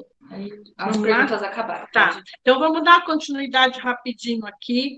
Nós lá na secretaria, a gente faz um atendimento diário às pessoas LGBTs, que é importante, se vocês precisarem, alguém de Guarulhos, a gente faz esse atendimento. Nós temos atividades, projetos desenvolvidos, a gente empregou muitas pessoas, e temos empregado pessoas de 45 anos, 50 anos, que estavam se prostituindo até hoje na rua como transexuais. A mudança é gigante na vida delas, ou gays também que estavam na vulnerabilidade, à margem da sociedade. Quando a gente empodera e leva eles para essa situação de emprego, a vida muda, porque eles têm um salário digno, têm um cartão de convênio médico, têm um cartão de vale-refeição, eles ficam diferentes. Eu tenho uma menina que eu sempre acompanho no Face, eu fico emocionada. Fui no Play Center, fui fazer uma viagem. é muito legal, e ela valoriza esse dinheiro que ela ganha, mudou a vida dela, e ela é uma mulher trans. Tem uma outra que tem 50 anos, ela ganhava R$ 30 para fazer um programa, hoje ela ganha 1.500, 1.800, tem vale-refeição, tem o convênio odontológico, convênio médico. Então, gente, é um ganho maravilhoso no que a gente faz. E essa pessoa que eu estou dizendo, ela entrou sem ter terminado o colegial, ela entrou com um monte de falhas na formação, e nós conseguimos juntar tudo, ajudar e fazer com que ela chegasse onde ela chegou. A gente faz muito esse trabalho, a gente tem muitas ações, mas com a pandemia a gente tem feito o trabalho um pouco mais interno, né? A gente tem uma busca que a gente sonha em ter uma casa de acolhimento. Essa é uma busca nossa constante. Eu estou sempre atrás, fica aí o nosso recado também, se vocês souberem da parceria. Eu quero ter uma casa que acolha, mas que forme essas pessoas, não é só para dar alimentação e pôr na praça no outro dia. Eu quero deixar essas pessoas formadas, elas vão ter um prazo, um tempo comigo, onde eu vou ter voluntários que façam ali aula de inglês, aula de computação, que ela tenha uma cama gostosa com edredom para dormir, que motive ela a falar, pô, eu tenho que trabalhar, eu tenho que sobreviver, e eu vou conseguir uma casa dessa. Então, eu quero uma coisa diferenciada, por isso que é difícil. Né? É um trabalho também, como a Luciana falou, é de formiguinha, mas eu estou fazendo e não abro mão. Dentro da gestão, estou indo para o 5º ano e estou em busca. E eu vou sempre buscar essas parcerias para a gente conseguir isso. Faça umas fotos só para eles verem. Ó, essa fotografia que a gente está mostrando são algumas ações realizadas. Eu faço o dia do Ação Me Dá um Abraço. A gente faz todo dia 17 de maio, que é o dia do combate à LGBTQIA+, fobia, que a gente fala. Na verdade, a gente combate a homofobia através dessa ação. Como que é essa ação? A gente tem essas placas, eu sou gay, eu sou trans, você me daria um abraço? E a gente vai para as ruas. E a gente fica num grupo enorme, como vocês estão vendo. Então, os assistidos que participam. E existe, assim, um absurdo. O primeiro ano, a gente recebeu 150 abraços, todo mundo passava e não olhava. Fazia de conta que não estava enxergando, então a gente tem tudo isso filmado. No segundo ano, a gente teve 500 e poucos abraços, já houve um progresso. E no terceiro ano, tivemos mais de 1.500 abraços. Então, houve um progresso, que é o que eu estou falando. Existe a notificação, através da novela, do colega de trabalho, de um caso que é contado. Então, isso vai aumentando. Mas é muito pitoresco. A Rede Globo veio até gravar a gente nesse último, porque ficou tão famosa a ação, e é espetacular, porque a gente leva as trans, as travestis que se vestem exuberantes, então tem gente que passa e não enxerga. E uma baita de uma trans, né? Mas aí tem outros que param, abraçam, falam. Esse idoso que está na foto, ele tem 80 e poucos anos. Eu tenho o depoimento dele gravado. É sensacional o que ele fala. Então, são essas somatórias de ações que vão mudando mesmo essas questões. Pode passar. Essa aí é a questão do Fórum da Diversidade. A gente traz profissionais, participantes e aberto à sociedade civil. A gente tem rede social, Instagram, Facebook. Convido vocês a todos para nos seguirem, para estar a par quando quiserem participar. São super bem-vindos. Nós temos o casamento coletivo LGBT. A gente casou no primeiro ano 10 casais, no segundo ano 12 casais, no terceiro ano 34 casais. O último foi muito pitoresco. Nós tivemos 31 casais de mulheres lésbicas. E só tiveram 2 homossexuais, 2 gays, né? Então, na verdade, foi muito bonito, foi muito legal. E são coisas também de progresso, né? Que a gente vai fazendo e vai ampliando. O último tinha muita gente e vamos crescendo aí nessas questões da sociedade. Isso aí são cursos que eu dei, palestras, a gente fez sobre prevenção do suicídio na Casa da Juventude. Eu vou em faculdade, em empresa, buscar vaga de emprego. A qualquer lugar que eu sou chamada, eu vou, porque é assim que nós vamos quebrando, né, as questões e vamos ganhando aí as nossas lutas. A gente tem a questão da empregabilidade, essas empresas nos apoiam, são quem nos deram já vaga de emprego, né? Então, a gente está sempre crescendo muito. Nós vamos falar agora sobre as letrinhas, rapidamente, que eu julgo como menos importante, né? Eu sigo isso como norma, mas as pessoas precisam saber. Então, quando eu falo de LGBTQI+, nós temos 126 formas de chamar essas pessoas, o que eu acho muito hilário, não é por aí, nós temos que pensar no ser humano, mas essas letras existem. Então, só para vocês entenderem, em 28 de junho de 1969, houve a primeira rebelião, chamada Rebelião de Stonewall, que é muito comemorado, é muito falado agora semana que vem, que é o dia do orgulho gay. Por quê? Porque nessa esteira de trabalho, eles começaram a se revelar e se rebelar. Houve uma invasão nesse barzinho e a polícia começou a peitar as pessoas homossexuais e os homossexuais, na época, também começaram a peitar os policiais e se impor. Então, a primeira parada LGBT gay foi em 1970. Então, essa data ficou marcada por conta dessa rebelião. E eles também defendem, né, que aí começou a aparecer a notificação, quem são os gays, quem são os GLS, quem são LGBT, e a sigla foi mudando. Então, a parada ela é lista porque ela deu a cara, né, a essas pessoas se encorajaram para se mostrar e falar, estamos aqui, existimos, temos direitos, temos deveres, então foi por aí. E a sigla, ela é a seguinte coisa, o L é lésbica, que é toda mulher que se identifica como mulher e tem preferência sexual por outras mulheres. Então, as pessoas homossexuais, vou explicar uma regrinha para vocês, orientação sexual está no nosso coração. Então, se eu sou mulher, eu tenho meus olhos, a minha atração física, emocional, amorosa é por mulher, eu tenho uma atração pelo mesmo sexo. Então, eu sou uma pessoa homossexual. Se eu sou mulher e me atraio por homens, eu sou heterossexual. Tudo está ligado ao nosso coração. Então, o L é de lésbica, o G é de gay, que são os homens que se atraem por homem. O B é de bissexual, que é uma orientação sexual bem séria. As pessoas levam brincando e acham que é promiscuidade, tem um botãozinho aqui. Ai, ora eu sou hétero, ora eu sou bi, ora eu gosto de homem, ora eu gosto de mulher. Não funciona assim, é muito sério. E a bissexualidade é um homem e a mulher que tem preferências sexuais por ambos os gêneros. Como funciona isso? Pode acontecer, com 50 anos, a pessoa começar a ter um olhar diferente, ou ela já nascer com essa questão. E não é brincadeira, não é promiscuidade, é uma orientação sexual existente. E a gente tem que respeitar. São pessoas que sofrem muito quando elas revelam ser bissexuais, tá?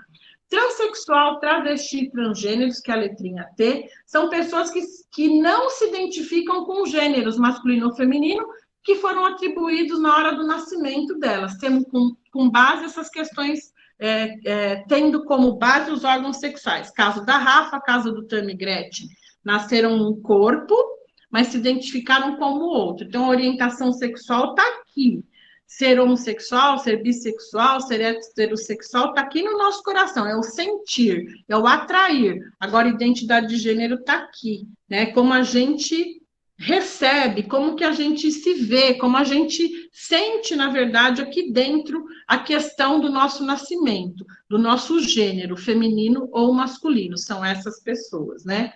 E o queer, que é a letra Q, são pessoas que não se identificam com os padrões heteronormativos impostos, né? São pessoas que na verdade, é a ideia do não binário, nem feminino, nem masculino. Antigamente se chamavam de simpatizantes. São pessoas que, na verdade, elas se sentem dentro desse meio, mas sem uma sigla, sem um carimbo, vamos dizer assim. E as pessoas intersexuais, que são a letrinha I. São pessoas que nascem com características biológicas e que não são definidas no sexo feminino ou masculino. É mais ou menos parecido com o hermafrodita, elas nascem com incongruências na genitália. Então, às vezes, nasce um pênis acoplado numa vagina, uma vagina acoplada num pênis. Ué, Ana, mas eles sofrem por isso? Sofrem. Imagina uma criança indo no banheiro com 8 anos, 9 anos, indo com um amiguinho, e ela tendo uma vagina com um pênis aparecendo. Vai sofrer, vai ter gozação, vai ter estigma, vai ser excluído da sociedade. Existem as cirurgias. Só que aí existe um caso pitoresco nessa questão de ser intersexual. a pessoa vai optar por quê? Se eu tenho uma vagina e um pênis junto, eu vou optar por ter uma vagina e um pênis? Como que é a minha orientação sexual, na verdade? Será que eu me identifico em ter uma vagina? Né? Então, olha o buraco que é fundo essa questão. No HC hoje tem um estudo sobre intersexo. As crianças não fazem a cirurgia de pronto. Antigamente o nenê nascia, conversava com o pai e a mãe resolvia. Ah, o pênis aparece mais, fazia uma contagem de hormônio, via que era mais masculino, opta por isso. Mas perceberam depois, com essas questões de identidade de gênero, que muitas pessoas, poxa, tinham optado pela vagina, mas a pessoa se sentia menino, intersexo depois. Então, hoje existe uma esteira que está estudando, e já tem gente vivendo dessa terapia e funcionando muito fortemente no Prosex, que aguarda a manifestação da criança, que é intersexo. Ela tem uma tendência muito maior a ser menino, a ser menina, e se resolve essa cirurgia posteriormente. Não precisa ser incongruência só de genitália, pode ser incongruência de hormônio.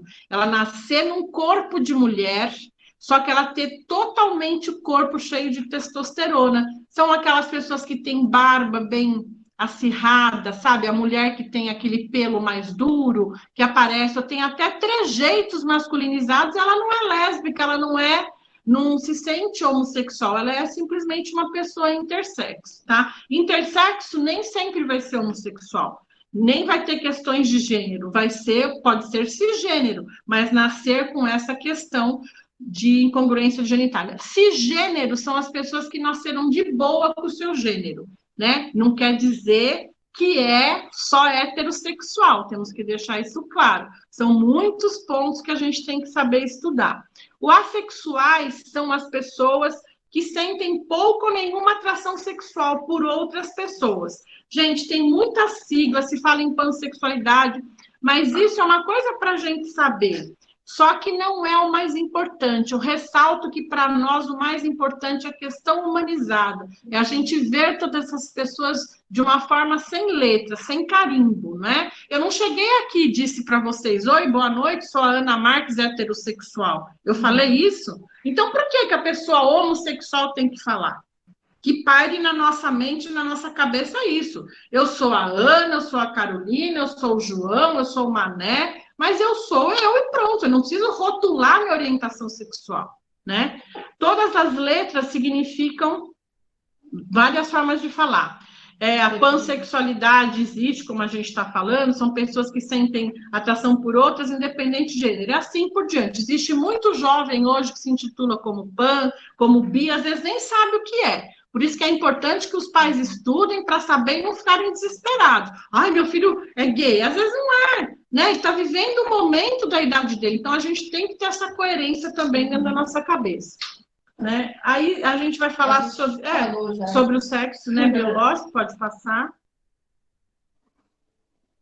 Orientação sexual se refere ao tipo de atração, como eu falei, pelas outras pessoas. Está no nosso coração. Pode passar. A identidade de gênero é uma experiência interna, individual de cada pessoa. Tem esse exemplo do espelho, que é como a gente usa mesmo. Eu sou de uma forma, mas eu me enxergo de outra forma. Didaticamente rápido, é isso. Nós podemos depois disponibilizar essa palestrinha, esse apoio que a gente tem, essa cartilhazinha para vocês, tá? Para vocês terem com vocês no arquivo, no e-mail. A Carol passa depois. Ou então até físico, quando a gente fizer o nosso imprime, você manda isso, mas você também pode mandar por e-mail para quem tiver interesse. Porque não tem só lá de São Paulo. Essa parte é legal, a expressão e performance de gênero. A expressão e a performance de gênero é como se manifesta publicamente a identidade, por meio do seu nome, da vestimenta, do corte de cabelo e etc. Transsexual é diferente de travesti. A pessoa transexual tem uma coisa mais interna, mais forte, ela deseja uma mudança física, exterior e interior. Ela precisa se portar, se vestir. Agora, a travesti não, é só uma questão de vestimenta. Ela com várias pulseiras, com vestido, ela já se sente bem de acordo com essa identidade dela. Geralmente, as pessoas travestis são homens gays, que apenas gosta de se vestir. Se ele se intitule realmente a travesti, ele vai trabalhar, vai viver com a roupa feminina, mas ele não vai ter as questões da transexual, que é muito mais profunda. É como se dissesse, travesti não tem disforia de gênero, transexual tem disforia de gênero. Então, é diferente a questão. Homofobia, lesbofobia, transfobia faz parte todinha hoje de uma questão chamada crime. Tudo isso hoje é crime, a gente cometer essas coisas. Como é que é? Então, isso é definido por medos, por deboches, por atitudes que se tem até a violência extrema, que é matar essas pessoas por conta dessas orientações sexuais, dessa questão de identidade de gênero. Não é uma escolha, não é uma opção, é uma condição. A pessoa nasce dessa forma, então não há escolha. A gente sabe, nós que somos mães, somos pais dessas pessoas, a gente tem essa certeza, porque a gente não motiva isso dentro de casa para as pessoas escolherem ser ou não, simplesmente elas são. Vocês acham que o gay nasce com trejeito porque ele quer, ele se sente bem de fazer assim, ou ele se sente bem de não andar comumente? Ele sofre também com isso. Então, a gente tem que entender que essas questões nascem. A questão de LGBTQI-fobia é uma questão séria. O ano passado, o ano retrasado, foi decretado um empréstimo no Código Penal sobre o preconceito racial, e hoje está encostado nesse artigo do Código que, se cometer esse tipo de conduta, de qualquer transtorno, deboche, isso publicamente, a pessoa sofre as mesmas penas e represálias que nós temos constituído no crime de preconceito racial. Por hora, não temos uma lei específica, mas está emprestada nesse código e as pessoas vão presas mesmo, se comprovado. Nós temos o Disque 100 na nossa pasta, que é diretamente ligado na nossa secretaria. Quando as denúncias entram de Guarulhos, a gente tem esse convênio direto, cai para a gente toma as providências cabíveis. Tive já vários casos em escola, em faculdade, que o professor debochou, e eu levei ao fim. O professor foi lá na justiça com um aluno que nos procurou pedir perdão. Desculpa, porque ele ironizou, desenhando um pintinho na lousa e dizendo, fulano de tal, para você, você adora isso. O menino se ofendeu, nos procurou e nós levamos as vias de fato, e esse professor teve que se redimir contra essa conduta, tá? Mortalidade no Brasil é muito triste. Nós temos a cada 25 horas a morte de um LGBT, principalmente gays, jovens, negros. Nós temos uma questão muito grande de pessoas transexuais que são mortas também. Atualmente, nós temos um site que a gente acompanha, que é um site da Bahia, foi divulgado na sexta-feira, dia 14 de maio, nós tivemos 237 mortes violentas de LGBTs em 2020 no Brasil. Foram 224 homicídios e 13 suicídios. Então, ainda é muito grave. Baixou muito o número, porque a gente tinha 400, 500. E ele está fazendo aí um molde de 2020. Baixou muito. Mas ainda nós temos 237 mortes porque a pessoa é gay ou lésbica, e sabe como que é? Da pior forma. A pessoa vê um casal andando na Paulista de mão dada, vai lá dar uma paulada, uma rasteira, um tiro e mata por isso, essas gangues. Justificam por isso, né? Então é muito lamentável esse tipo de coisa até hoje. Nós temos muitos decretos, muitas normas, tanto municipais aqui em Guarulhos, quanto estaduais, principalmente do nome social, do respeito, né, dessa base toda. Nós podemos disponibilizar também? Pode. Nós podemos disponibilizar, são muitas, a gente está mostrando algumas aí, mas que são muito listas. Hoje pode casar, a questão homoafetiva, homem com homem, mulher com mulher. A pessoa pode adotar um filho também, como o pai do coração, a mãe do coração, na eminência da relação. O nome hoje é feito diretamente a retificação em cartório, mudou bastante, tem muita solução hoje que é rápida, né? Muito mais rápido do que antigamente, que era feito tudo pelo juiz, hoje é feito diretamente no cartório, nós também cuidamos disso na nossa pasta. E esses decretos, essas leis são muito importantes também ter ciência, a gente também pode encaminhar para vocês. Gente, na verdade, nós temos datas comemorativas, eu não gosto de falar que é comemorativo, porque são datas que acontecem. Nós temos as datas de luta aí, estão no visor para vocês, né, que na verdade são datas marcantes, cada uma tem uma historinha e existe um motivo porque elas aconteceram. Se vocês colocarem no Google, vocês vão descobrir. A bibliografia sobre esse resumo que a gente fez, ela é baseada em muitas coisas que eu pesquisei. A minha palestra tem 120 slides, para vocês terem uma ideia muito maior que essa, mas a gente fez um sinótico para poder falar de todos os assuntos. Eu espero ter atingido o que eu queria, que é o coração de cada um de vocês, essa sensibilidade que eu tenha conseguido permear um pouco aí, realmente dentro do pensamento, dentro da convicção que cada um tem. Eu não espero grandes reformas, mas eu espero que as pessoas se sensibilizem. Eu sou uma mãe, sou sensível como outra qualquer. Eu não imaginava ter uma filha transexual, mas hoje eu vejo isso de uma forma muito humanizada. E eu tenho ajudado muitas pessoas nesse sentido. E estou aqui à disposição de todos vocês, da loja, de todas as lojas que estiverem me ouvindo. Sou muito partidária dessa renovação que é feito aí em coisas que sempre foram enrijecidas, seja na religião, seja o que for. Não podemos confundir a condição, a orientação sexual, a identidade de gênero com coisa do diabo, de Deus, da igreja, da religião. Não se misturam essas coisas, e é muito falado.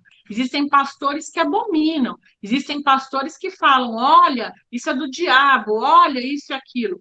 Não é assim, gente. Eu penso que se Deus não quisesse que acontecesse essas coisas, de uma mãe ter que suportar como que ela chama? Até deu o depoimento dela, como o meu depoimento, Deus não permitiria, uma folhinha da árvore não cai sem a vontade divina. A gente sabe disso. Então, a gente tem que ser inteligente na hora de fazer essa defesa. A minha filha é de Deus, ela é um anjo, como o filho da Thelma é. Não tem nada do outro lado. Que se fosse assim, não aconteceria, não existiam tantas pessoas. Nós temos gays piloto de avião, nós temos gays engenheiros bem-sucedidos, temos lésbicas executivas de ponta, tanta gente, tantas profissões que não interessa a orientação sexual, interessa o que essas pessoas são.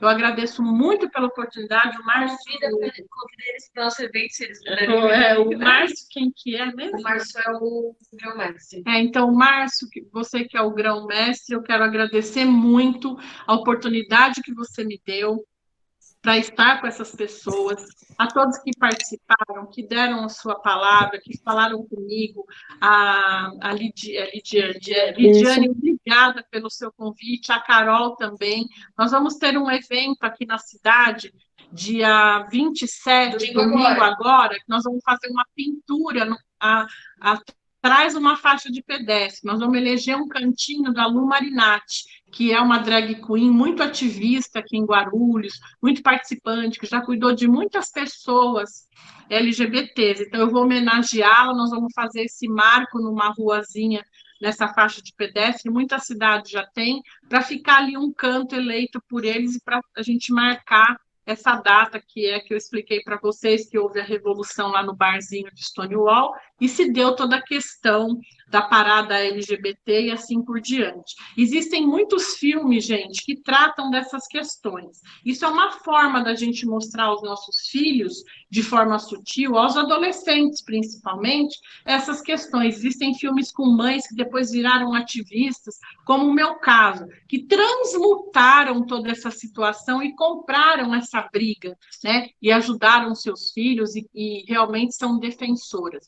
Eu queria só falar um negocinho sobre a Igreja dos Mórmons. A Igreja dos Mórmons, elas são tão radicais que elas excomungam os pais e excomungam o filho. E se o pai quer ficar na igreja, ele não pode deixar o filho participar. Mediante isso, os filhos rejeitados criaram uma ONG chamada Afirmação, que é uma também é uma religião de Mormons. E aí eles espalharam pelo mundo inteiro tudo isso. Eu já participei de várias palestras lá, e é muito legal ouvir a fala deles, o depoimento deles, o que eu acho totalmente absurdo, demodé, como eu falei, nos anos de 2021, você assina uma carta de excomunhão, como no passado, na história. Já imaginaram isso? Quer dizer, se religião é se ligar, se religar a Deus, ao divino, independente do nome, da placa da igreja, da filosofia, como é que eu posso fazer isso? Se Jesus ou Deus sempre pregou, né, de forma diferente a harmonia e, na verdade, o acolhimento, né, de estar de bem com todos, ser irmão de todos, como é que eu vou excomungar uma pessoa? Quem sou eu, né? Então, eu só queria deixar esse pitaco, que a gente não confunda as questões de nascimento, as questões de diversidade, com questões religiosas, que a gente tem esse esclarecimento, gente.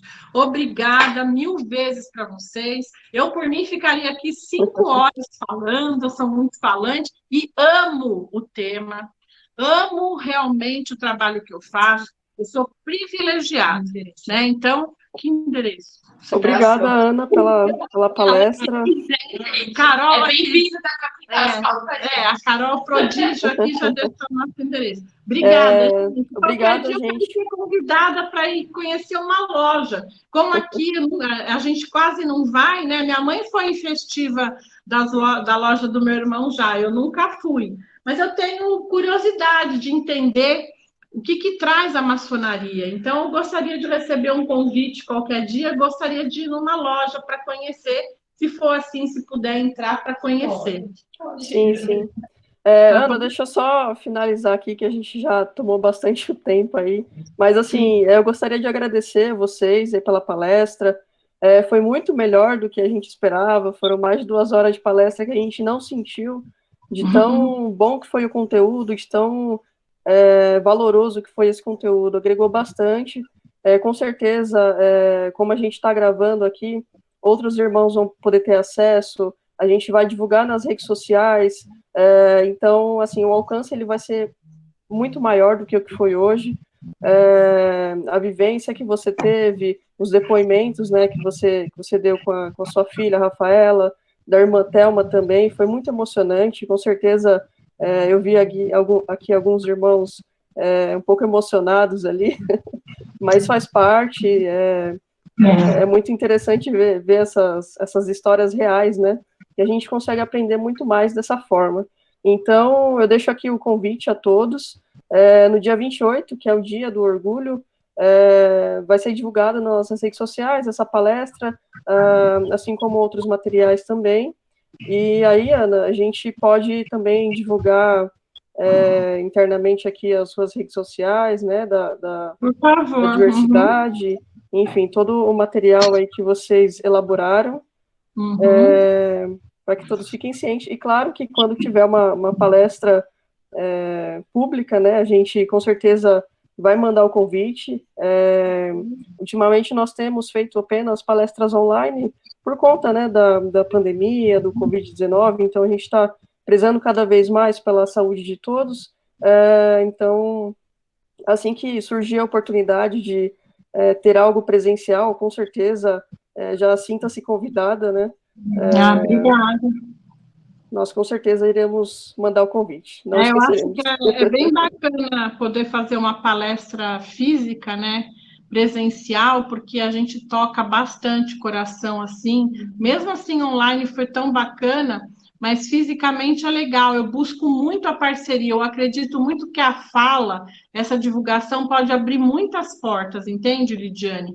Isso é muito importante, né? Eu sou desprendida de qualquer interesse, a não ser realmente ajudar as pessoas que precisam, eu estou representando aqui as pessoas que se permitem ser representadas LGBTs. E eu busco isso, eu consigo. Então, às vezes, ligam lá para a gente, a Carol hoje faz parte do time, temos 8 vagas para concorrer de emprego. Vocês acham que isso cai do céu? Não é, a conquista que a gente vai fazendo, é a forma de abordar, é a forma de conquistar, né? Eu tenho casos muito legais, pessoas que tinham os dentes todos estragados, e que para mim era um incômodo muito grande. Como é que, se isso é um cartão de visita, uma trans gorda japonesa vai conseguir um emprego com um dente na boca? Ah, nenhum dentista me ajudou, a prefeitura não tinha espaço. Fui lá num dentista, sentei com a dentista e falei, como é que fica esse orçamento aqui? Tal, você me dá metade? Dou, eu dou metade.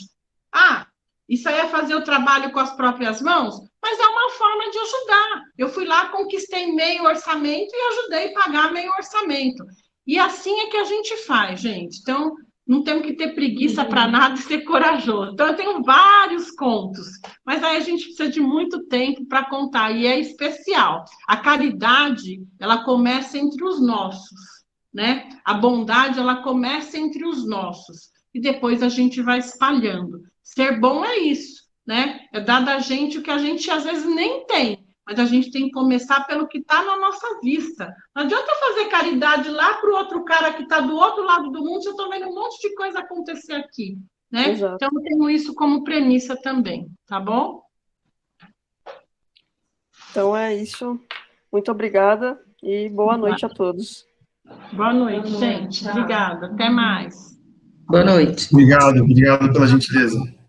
Obrigada. Obrigado, até mais. Ana. Muito Obrigado pelo obrigada. presente maravilhoso que nos brindou hoje. Obrigado. Muito obrigada, viu? Até uma próxima, meninas. Maria, tudo de bom. Beijo pro seu filho, viu? Tá bom? Próxima, muito próxima. Foi sensacional essa noite.